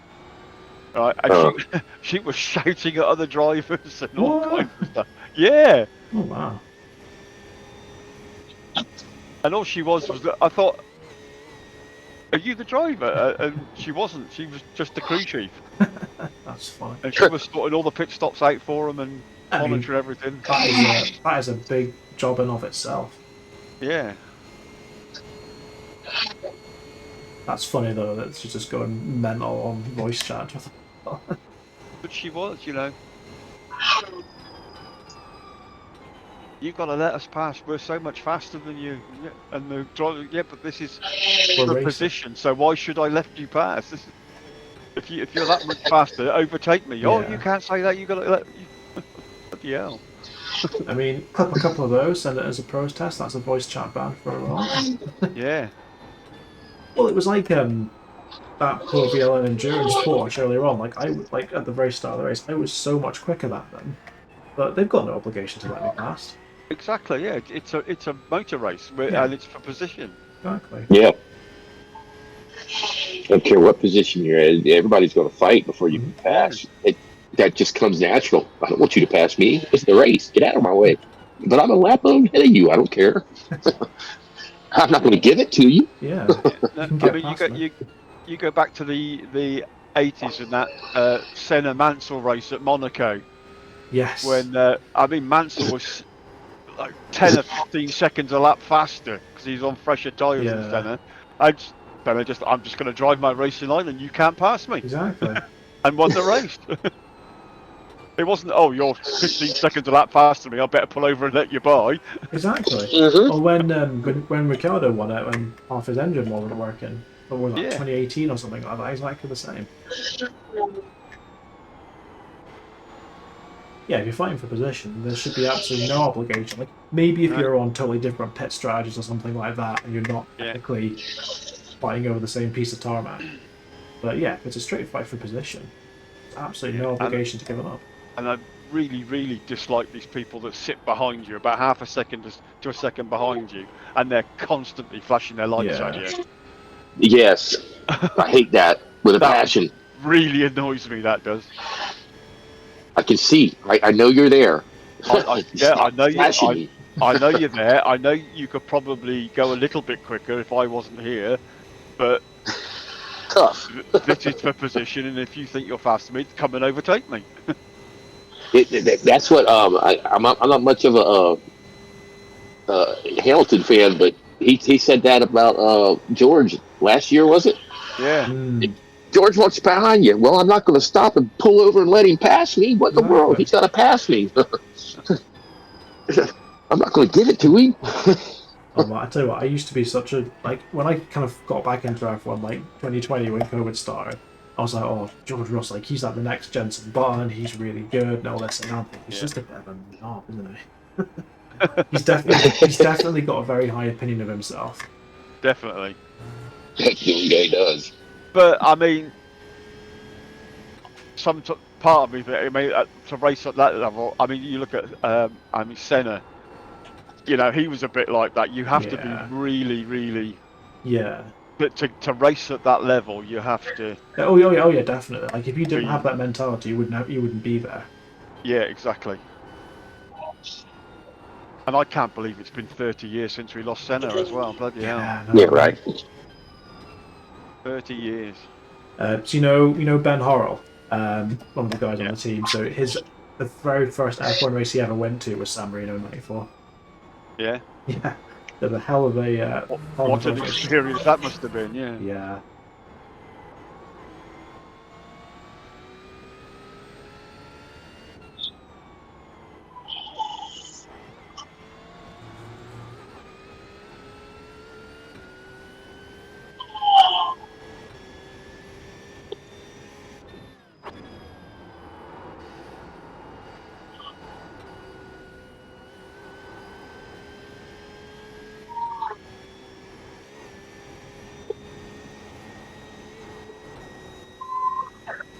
And the first ever race I went to was Silverstone, 2004.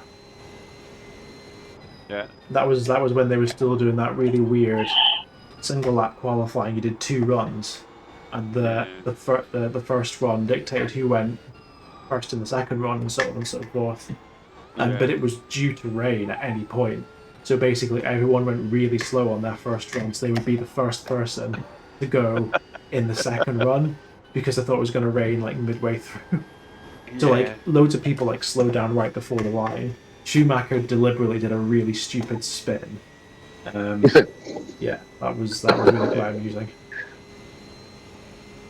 And I got to see Trulli roll his Renault coming through the old bridge corner. The bridge, the one that comes onto the hill of the fast right-hander coming under the bridge. Yeah, I think it is, yeah. Yeah, the one that technically doesn't exist anymore. Yeah. Then I went the next year as well, 2005, and that was an absolute scorcher. And that was a Raikkonen Alonso Montoya podium, which was basically the best podium you could ever have.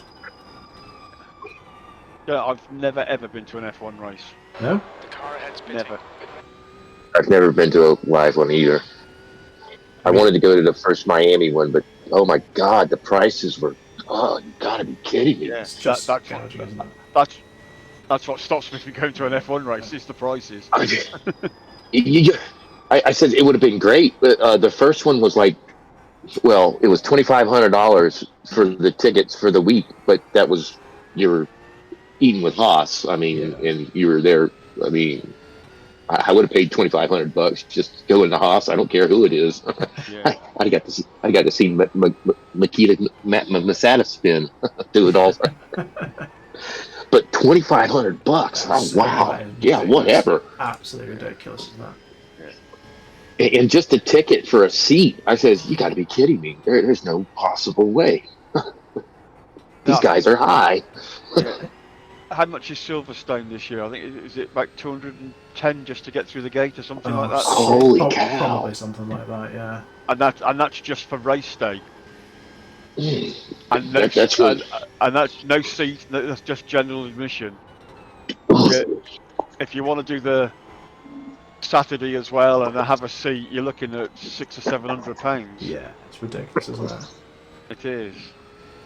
right. Yeah, that's about what it is for us. Yep, that's about the grand. Yep. Just to go, just for a seat. Yeah. The thing is, like, they charge those prices because they know that people will pay for it. Yeah, exactly. Yep. Exactly true. Why do you charge that? Well, because you'll pay it. Exactly. People pay. and if you won't pay it, someone else will. Yeah. Yep.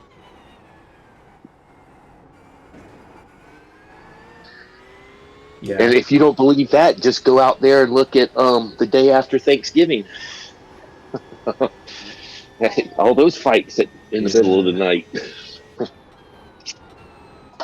Yeah, I'll never forget the first free practice session in 2004. I was sitting on the start-finish straight, and Schumacher came past, and I swear to God, like a V10 coming past you, it rattles your skeleton, and the downshifts, the pressure change and the downshift, like give yourself a good hard whack in the chest. That's what it felt like. Yeah. I mean, it was like, it was just insane. I'll never forget that moment. Never forget it. I mean, ear piercing. I was wearing ear defenders the entire weekend, and I couldn't hear a thing on the Sunday afternoon.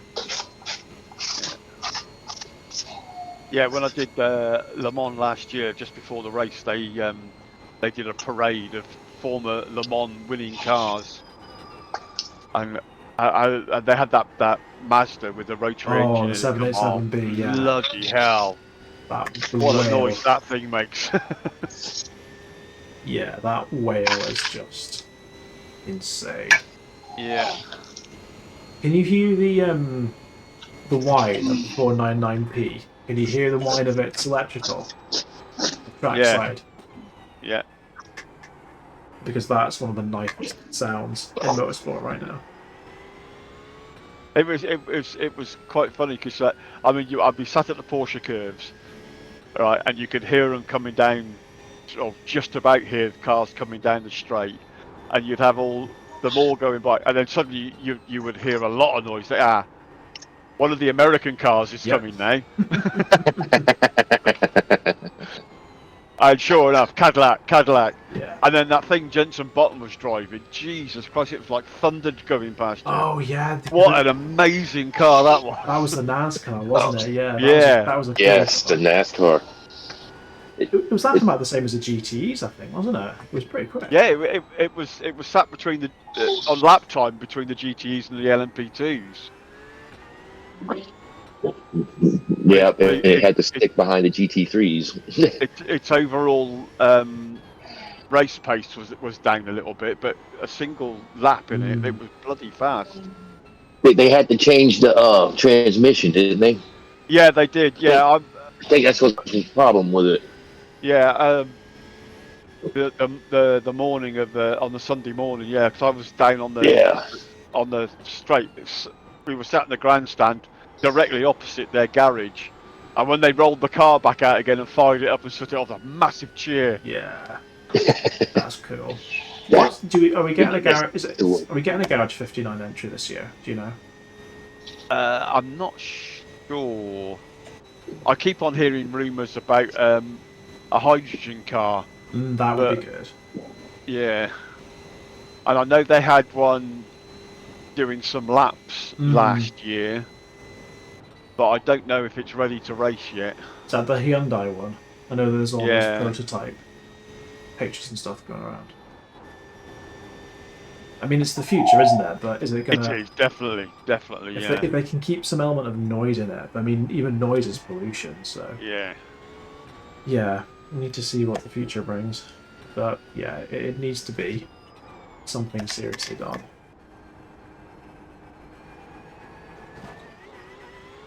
I mean, Formula E hasn't exactly set the world on fire. I mean, No, I mean, it's fine. yeah, I've watched it a couple of times, but I just can't get into it. No. I don't know It's what. the sort of thing that I'll just put on in the background while I'm doing something else. I won't Yeah, really pay much attention to it, but yeah, I'll look at it every so often. I mean, to be honest, I, I wouldn't mind going to a Formula E race. Like, I'd go to the London Grand Prix. Like, it's a bit of a yeah, it's a weekend away. My wife would come down and go do her own thing. I'd go and watch that. Make it, yeah, but that's the point. We'd be going down, and it just happens to be on at the same time. That sort of thing. yeah, yeah, yeah. I might think about that actually. I don't even know when the London E3 is this year. I think it's like October or something. I don't know. I'll check the schedule just now, but Yeah, I can't remember. I don't really care to be honest. It's the sort of thing. If I saw it was on, I'd maybe look at it, but I'm not gonna go out of my way to. Do you remember when they used to do the street races in Birmingham? Yeah, I remember those. Pity they didn't keep those up. That was quite good. That was, but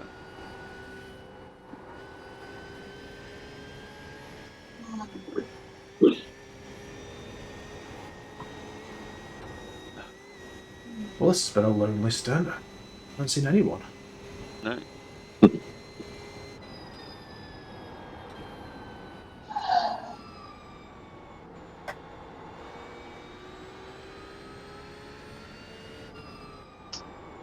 The 2024 entry list does not feature a Garage 56 Oh, innovative car. No, right, okay. it's a shame. Well, there you go then, boys. We could get a Yeah, GT3 and go and have a race at Le Mans if they've got a spare garage. absolutely. Let's do it. What's the worst that could happen? Yeah, what's the worst that could happen? Because it will be GT3s this year, won't they? It Because they will got rid of be, the yeah. the GTE is gone. It's a shame. Like, I get that GT3s are very accessible. You know, they're relatively cheap to run, but I just think Yeah, just everywhere. They're just absolutely everywhere. Like even in like iRacing, they're just yeah, everywhere. Yeah, they are. It's like I think all the and on the road in terms of special events, I think it's basically everything except the Road America 500 GT3s in it. Like they've got what about 8 different regular series that they're in. They're just iRacing is just a bit oversaturated with them. 2. Sector 1 is 1.4 seconds off the pace. Look at the GT3 list for Le Mans. Yeah, I mean, it's almost as big as the. It's got a few more people than the GTP class.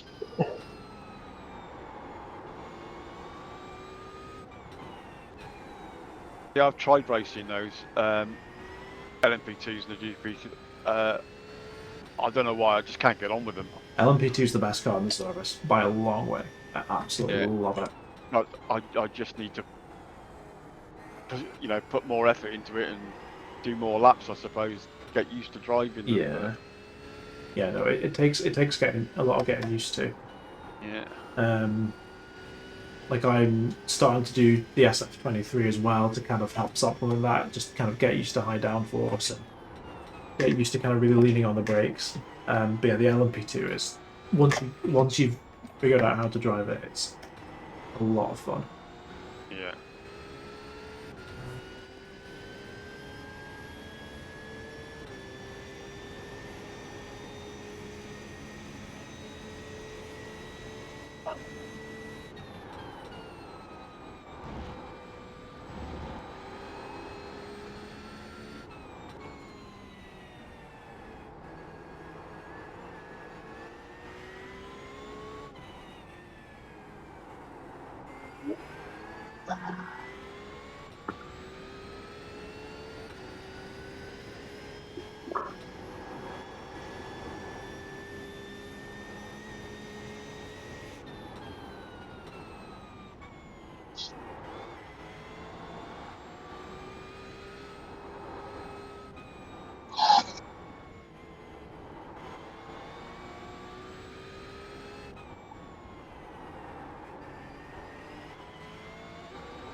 just.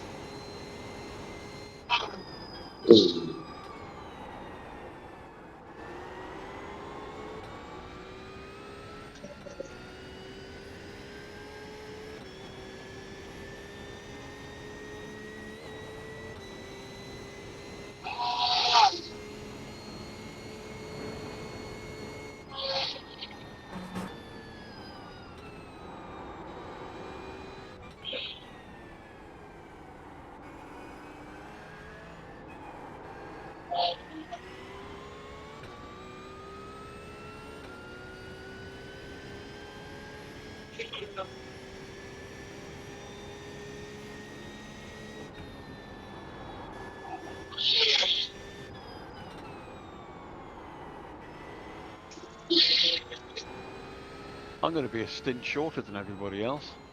Are you? Oh. Yeah. Oh no. Oh. I thought I worked it out so that everyone had the same number.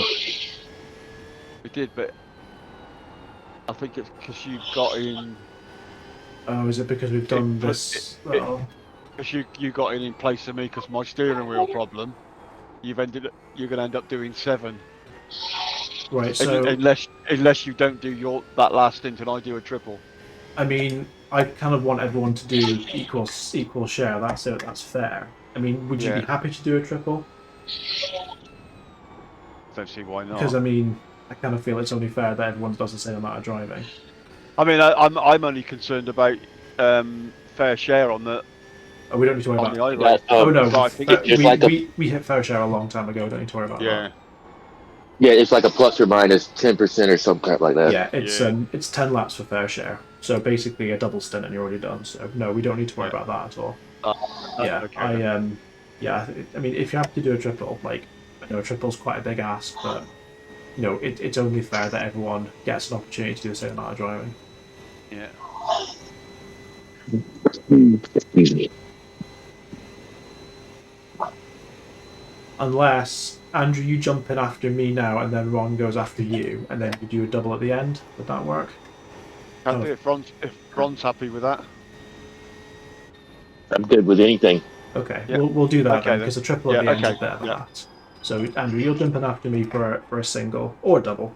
It doesn't really matter, but so Andrew, you'll jump in after me. Ron, you go in for a single, and then you can finish. Yeah. Okay. Yeah, and that means that everyone gets equal share. That'll work. Go.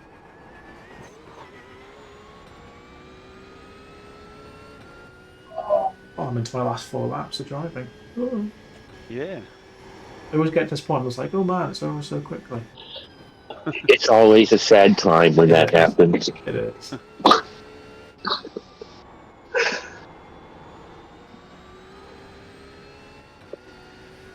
Oh, that's good. Then I don't have to worry about if I'm going to be able to call my mom, make sure she's up so she can get to church this morning. She goes, call me at 6. Okay, just call me Timex.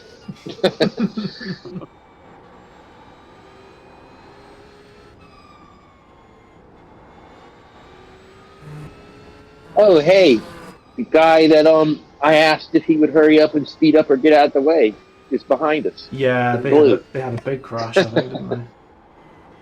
Yeah, they did right in front of us, didn't they? Yeah, like literally right in front of us. Haven't heard anything more from that team I murdered, did we, Ron? Overnight?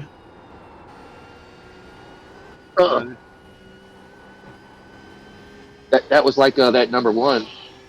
Oh, Player 1, the fast one, the really fast guy. Yeah. He come by us. They gave me a 1X on him, and he passed me on the left side. He was on the left white line, and I was off track with one tire on the other side of the track, and they gave me a 1X because we hit, and you could have put 2 cars through us. I said, you got to be kidding me. If gap car. The track temperature's rising. It's now 38 Celsius.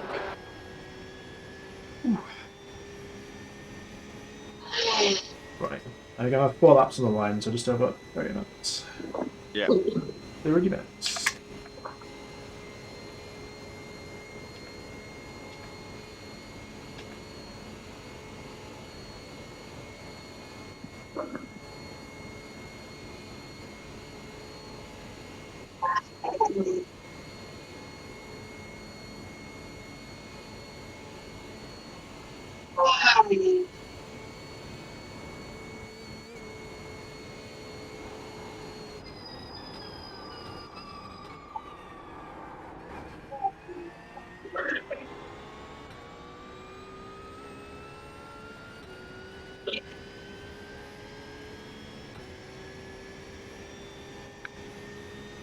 Yeah, 4 laps to go. Yep. Sector 1 is 1.8 of the pace.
There's a dark band of rubber across the track, right at the crest of the plug pass. I think that uphill is where everyone's rear tires have just hit the ground over the last 20 Yeah. hours or so.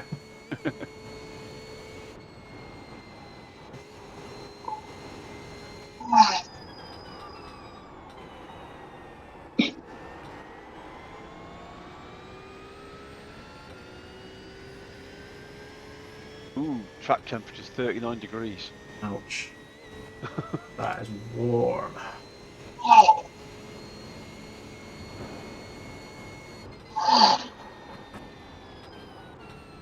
But the only good thing about it now is the track is well rubbered in, isn't it? So Yeah.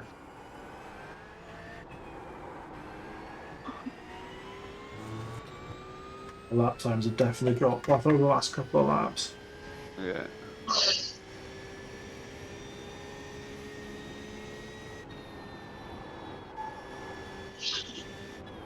Oh, where are we? So sim time is just gone 11:45. Yeah. So it might get a bit warmer yet. Yeah, I could do actually.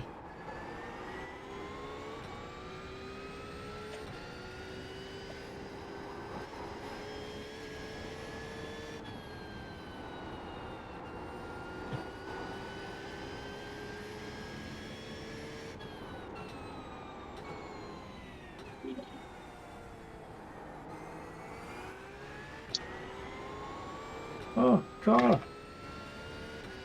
Back. Not on my own. Yeah. Car Car in friend. front of you. Car friend. That's P34, and he's doing 8:43s. Okay. So he won't be in front of you for long. Well, hopefully.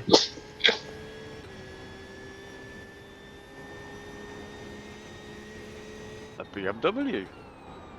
I'm amazed at how few BMWs there are. I know we said this earlier Yeah. on, but like,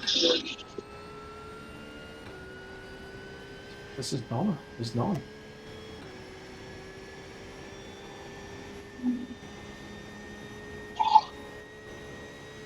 I haven't seen a Mercedes for a little while either. Mind you, we have not seen much of anything for a little while, to be honest. No, this is the first car I've seen this stint.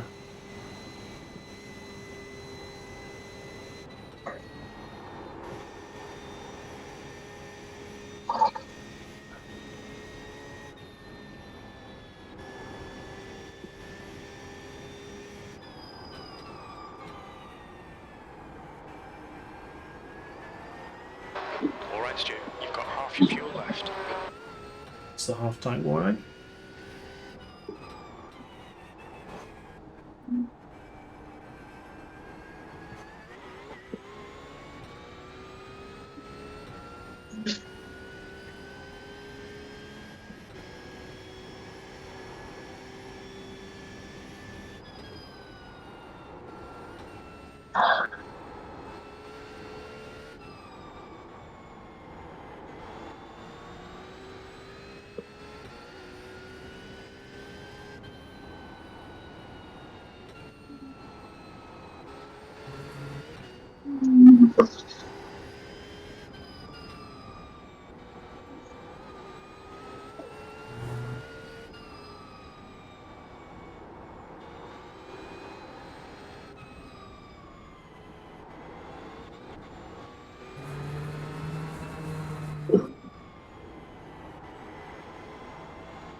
Car left.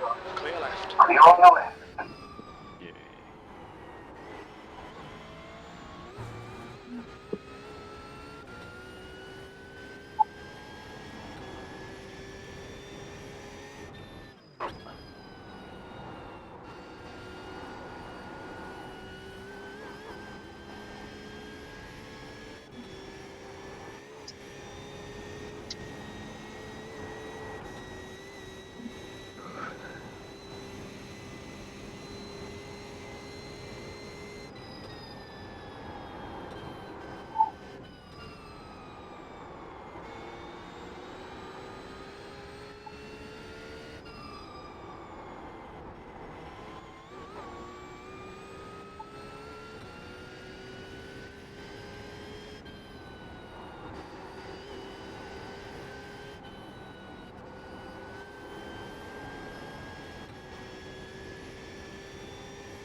There's a car leaving the pit lane. Free to go. Mm-hmm.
We're setting the pace. That lap was at 8:22.6. Your sector 2 time is quick.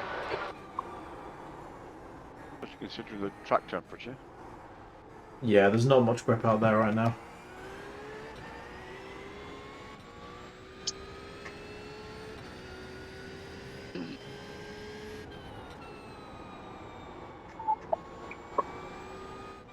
And also considering I keep missing the bloody apex at turn 1. I think every lap this stint I've missed the apex. I can't seem to get my braking point right.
TSA are back in the lead again.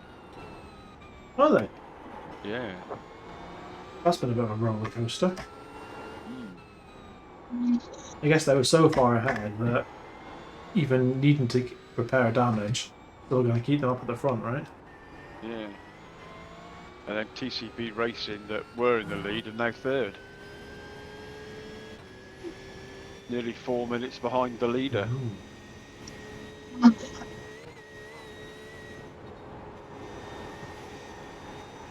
It ain't over till the fat lady sings. Definitely not. But she's starting to wall her vocal cords. She is. And I suppose in these days of PC, we're not allowed to say the fat lady, are we? It's not. It's not over until some individual with a higher BMI sings, Yeah. or something like that. I can't even think right now. The soprano at the end of the opera Yes. stings. Because it's always a fat lady at the end.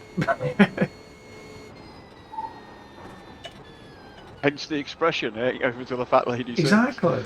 Yeah.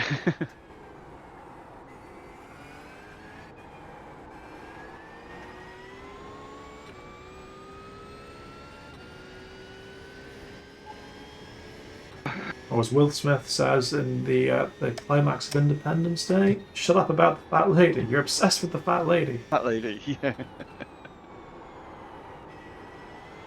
That is my all-time favourite film, by the way, in case anyone was curious. Yeah. Now, I remember the first time I watched that was we had that Hale Bop comet Oh yeah. around as well. Yeah. Right, and back in those days, I still smoked, and because they did that bit where it's like July the 2nd and then Yeah. July the 3rd. Yeah. When it came to one of those, right, pause the film, let's go out, have a fag, get another drink, right, back in, so we, watching all that going on, and we go outside and look up in the sky, there's this Hale Bop comet making its way, ooh. Slightly ominous, isn't it? Yeah. That is definitely a comet, isn't it? Yeah, hope so. It's hopefully not shards of a spaceship falling into Earth orbit, but... No.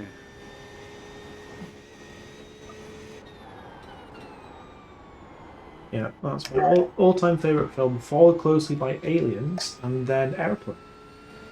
Ah, right, okay.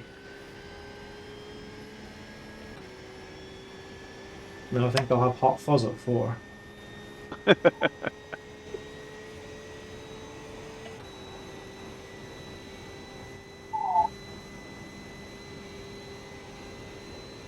Oh, have you seen the Jan Mardenborough film they did, that GT Academy film.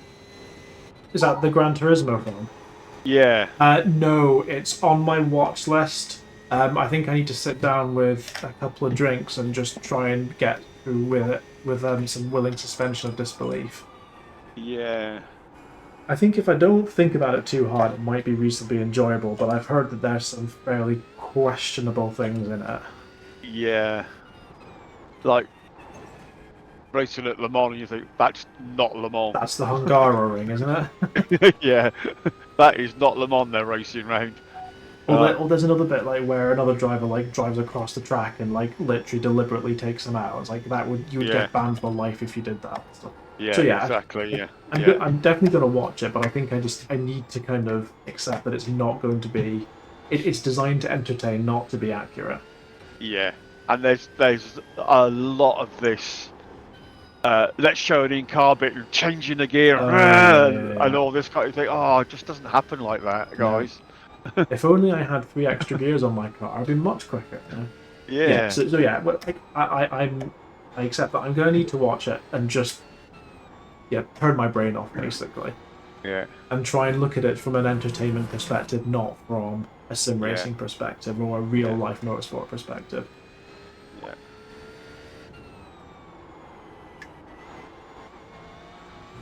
Should go and watch Rush again. That's a good film. Yeah, I like Rush. Have you seen the Michael Schumacher documentary? I think I might have That one that's on Netflix. Very good.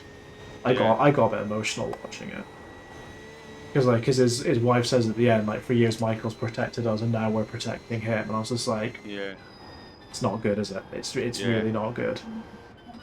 No, and that I think it's the bit where she says, "Michael's still here, but my Michael's not." Yeah, yeah. I think that says everything that we need to know about the state he's in. Yeah. The thing is, like, when I was younger, like when I first started watching F1, so like 2000, 2001, I was not a Schumacher fan. I hated the fact that he was winning all the time, and now I'm just like, Michael, I miss you.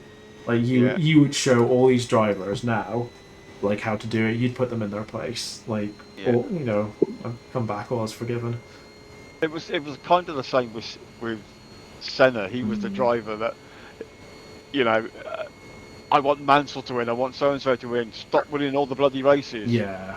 And then I'd actually been out. I was with St John Ambulance, and I'd gone out to do the medical duties at a scramble, you know, motocross event. And I come back, and it'd been a really hot day, so I was sweaty and I was covered in dust and horrible and dirty, right?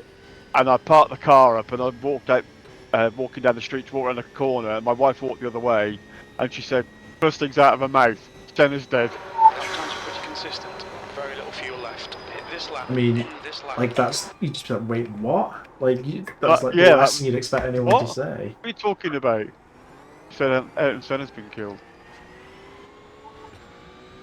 I mean, I'm going to be showing my age here, but I was 3, so I don't remember it all. You're a lot younger than me then. I'm a 90s child. Yeah. Would you believe me if I told you I'm 60? No. I am. I'm 54.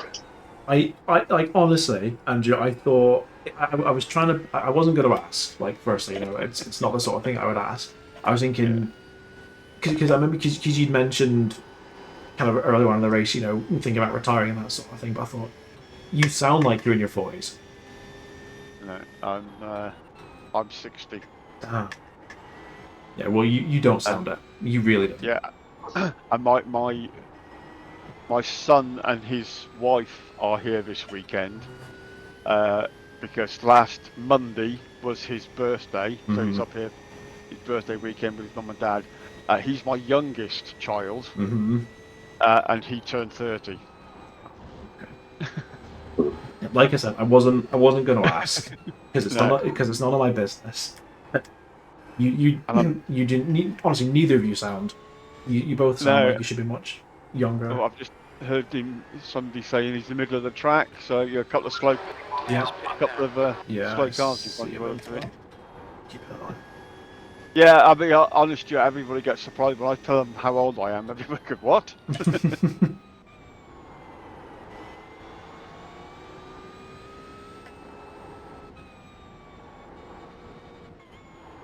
Don't know if Oh, Trevor ever said how old he was. He might be the youngest on the team. I don't know. I'm just gonna hang back here. Is this? Yeah, well, the Ferrari in front of you is flashing its headlights like crazy at the Okay. Ferrari in front of him. Okay.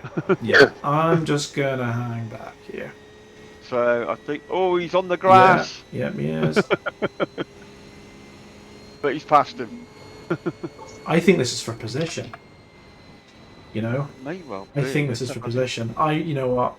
I'm taking no part in this. I'm gonna It hang back. is. That's 8 and 9. Yeah. You know what? I'm not even gonna do it. I'm just gonna hang back until I enter the pits. I am not getting involved in this. Yeah, that is pretty. Oh, yeah, but T21. your last lap, aren't you? Right, let me Yes. nip off to do a toilet break, Yeah, and then I'll you be back. still got 5 minutes. Yeah.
All right, Stu. We're running on fumes, mate. Hit this lap. In this lap.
Don't forget to pit. I'm sure you got the big fuel banner. I do, flashing at I you do, anyway. yeah. Yeah, I wasn't. Oh, they're pitting as well. See, Not he's wrong. in as well. Watch your speed. Box Oh, in well. 330 That's metres. someone Ready to driving stop over. again. Sad face. Yeah. Honestly, the Porsche felt pretty good in this race. I think it was a good choice. 100 metres. Right. 50 metres. There we go. All yours. Thank you.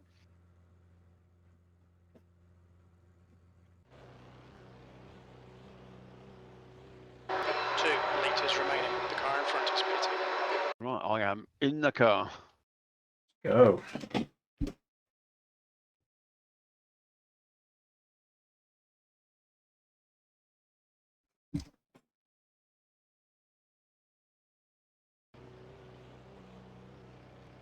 Oh, there's our favourite Porsche. What, the yellow one, the VLN one? Yeah. I feel sorry for them. Like, you know, it was hard but fair, that racing that we did. Oh, bugger. What have you done? I took the pit limiter off a little bit too quick, Oh, we got a drive through. and I got a black flag. It's just a drive through, isn't it, right? 15 seconds. Oh man. It's a hold for 40 seconds. What? Jesus.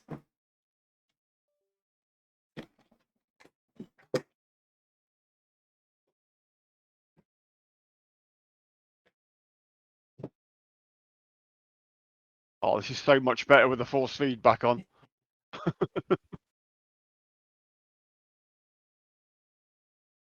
We've got we've got a minute 40 on the car behind. I mean, there's still 4 hours to go. Anything can happen, but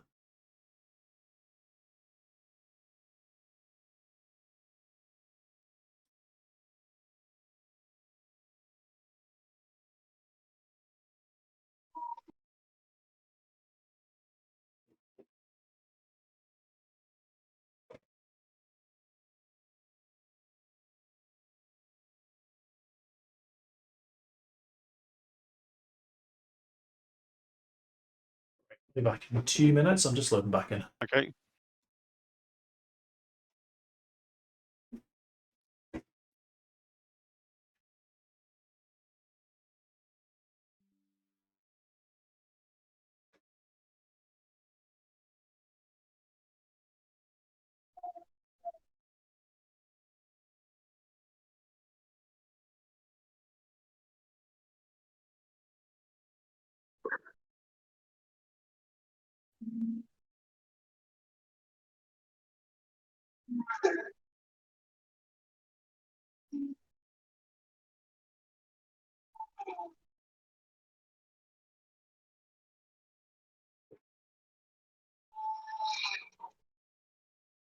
Two litres remaining. Black flag. We'll need to pit to serve the penalty. P5.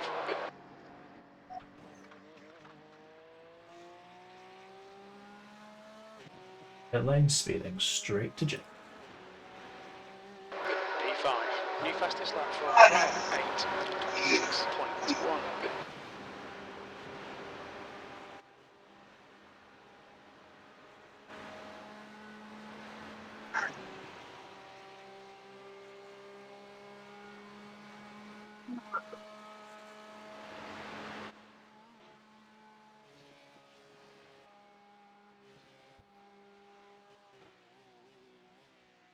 Only saying 15 seconds for me for a stop and hold. Did you say it was 40, Ross? It says hold for 40 seconds on mine. So it's maybe because I loaded in after the penalty was given. Maybe. Yeah, well, never mind. Blue flag.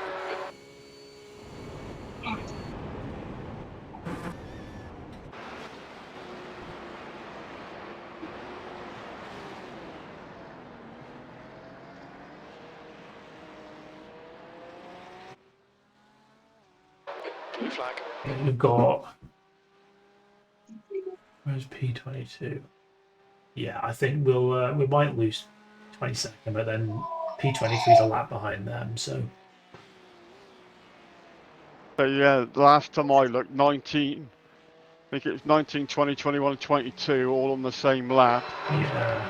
P19 are coming down the back straight now. P20. See P20.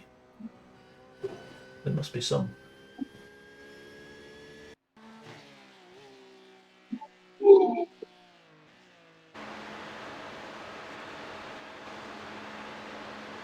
Oh, so 19 and 20 are both coming down the back straight. They must be, yeah, they're pretty close to each other.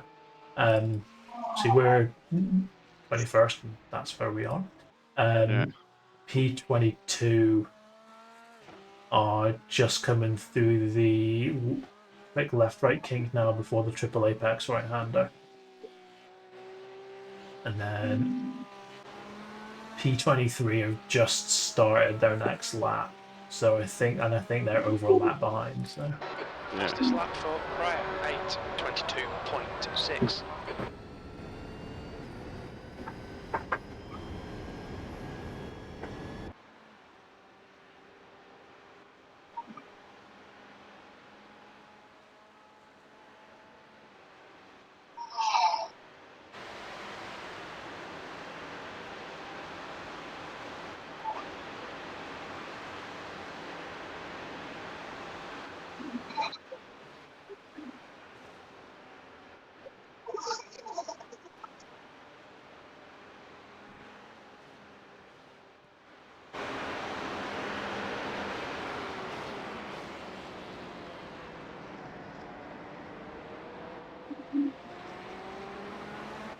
just been down to stick my headset on to charge, and it genuinely feels like because my computer's next to the radiator, it genuinely feels like I've got the radiator on. The amount of heat that's coming out of Yeah, the vents on my computer. yeah, I bet.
On your left. Still there. He's still there. On your left.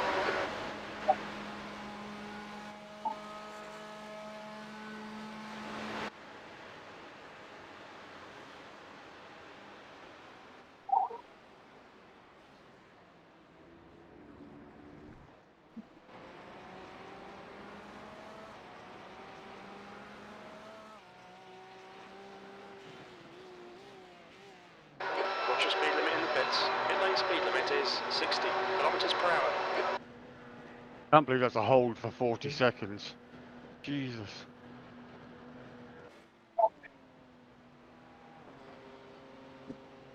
100 meters. 50 meters.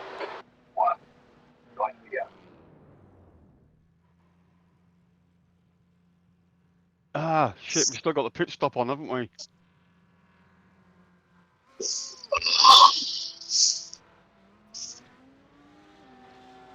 I mean, it's Carroll not a behind huge is issue. pitted. It's only going to be one one lap of fuel. I mean, tires don't take too long, so Yeah, we're serving the penalty now, so. There couldn't have been much in that, I tell you. the good news is that, it's presuming the rest of the race goes to plan, we shouldn't need to splash at the end now. Because I was just thinking, I wonder if we might need to. Yeah. So in a way, it's kind of helped us.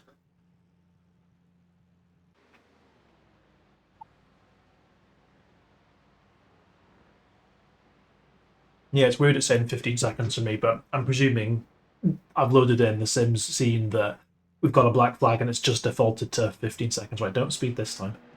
It exit is clear. Yeah, I'm presuming it just sees black flag, so it defaults to the minimum black flag it knows about. Yeah.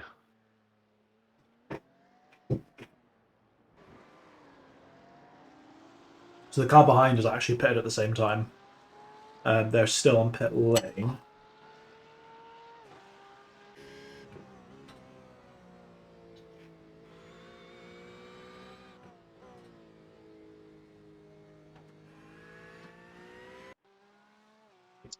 They're still on pit lane. Yeah.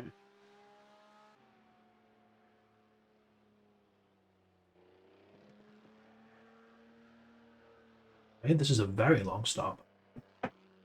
Oh, they've got damage. Just a little bit of rear bumper, nothing too much.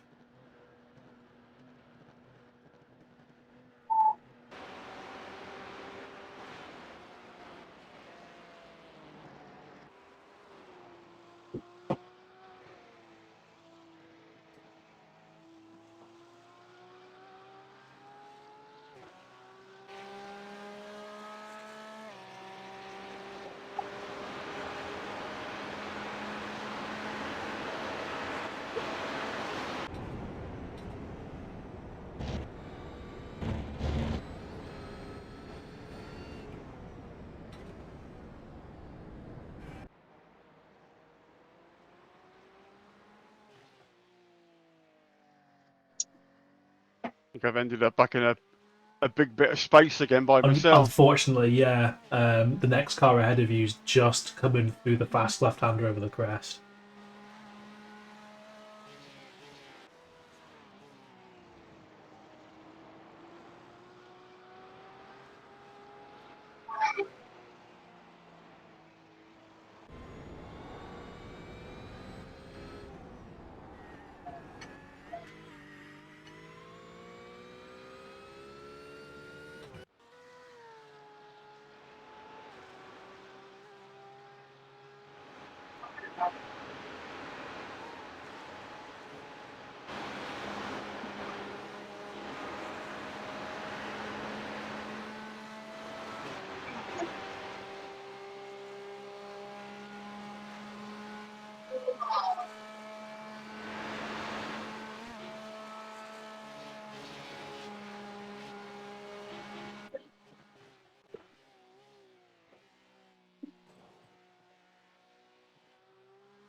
Right, in front is pitting.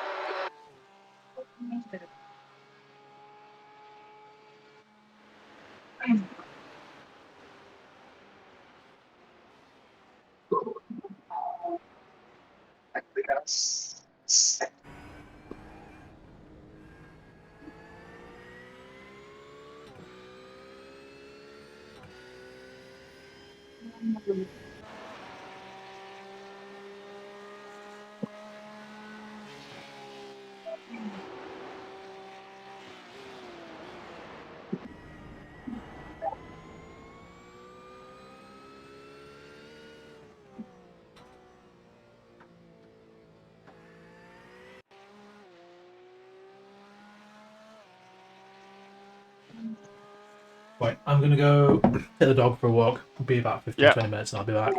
Okay, no worries.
Come on, head up. Keep your focus further down the track. 21st.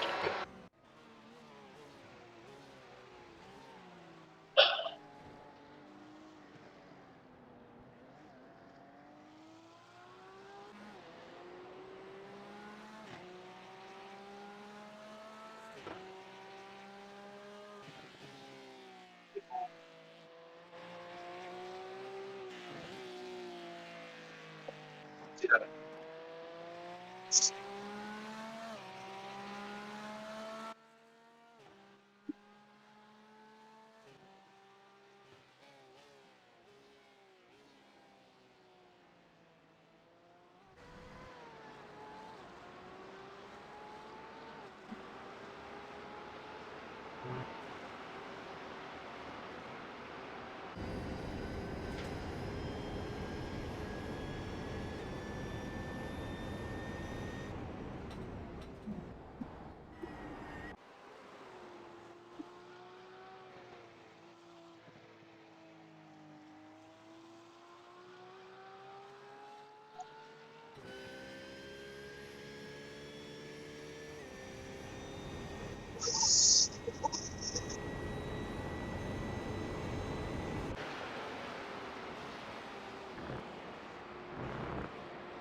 track temperature's decreasing. It's now 38 Celsius.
left side, clear left.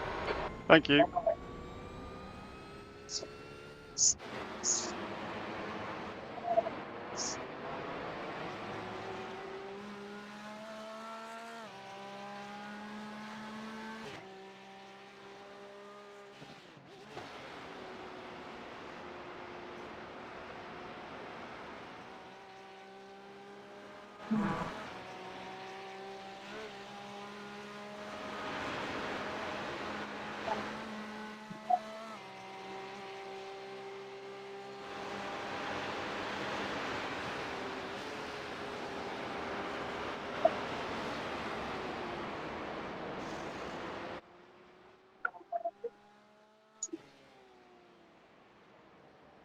Cheers, mate.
Okay, Stu, there's a car exiting the pits, heads up.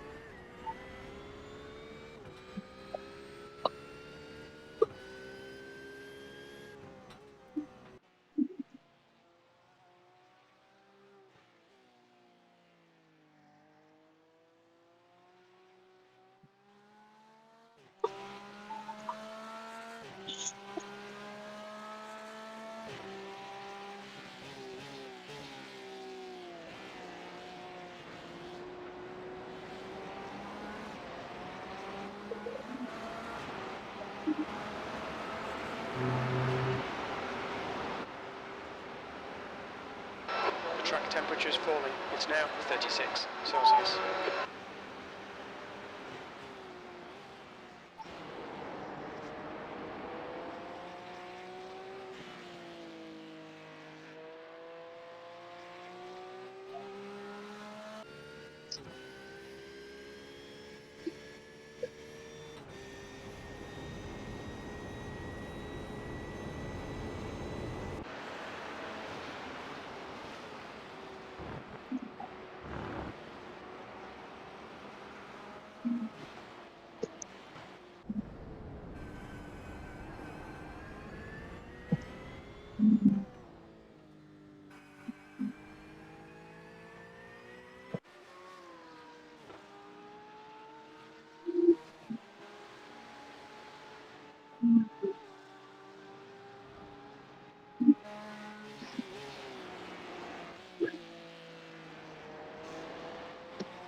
Ah, no, no, no, no, no. Hmm.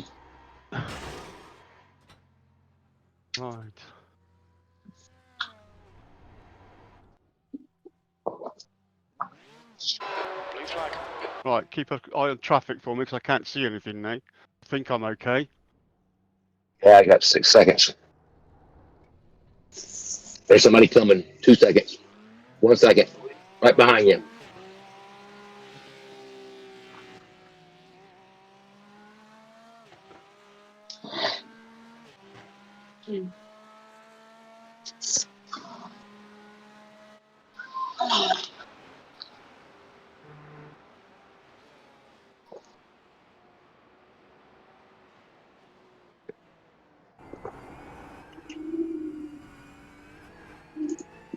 And the good news is the car feels okay.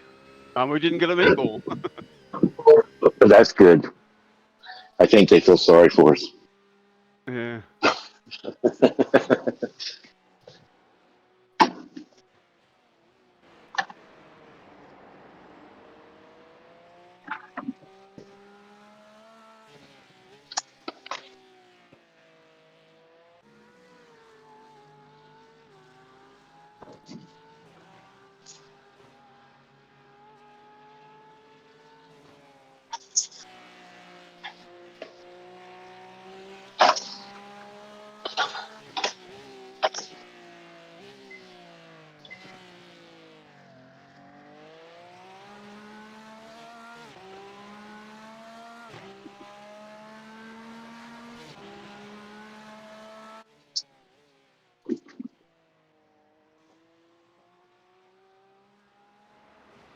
Yellow flag.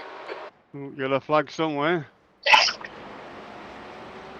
But nowhere near me. Probably around the corner.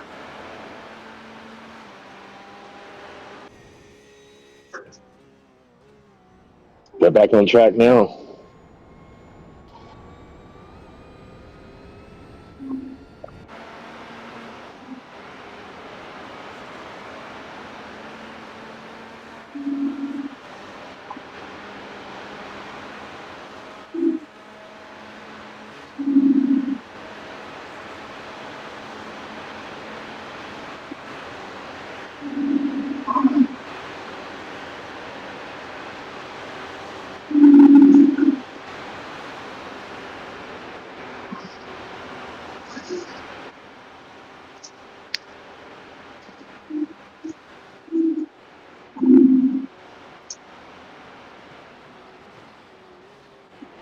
Left side. Clear left. Blue flag.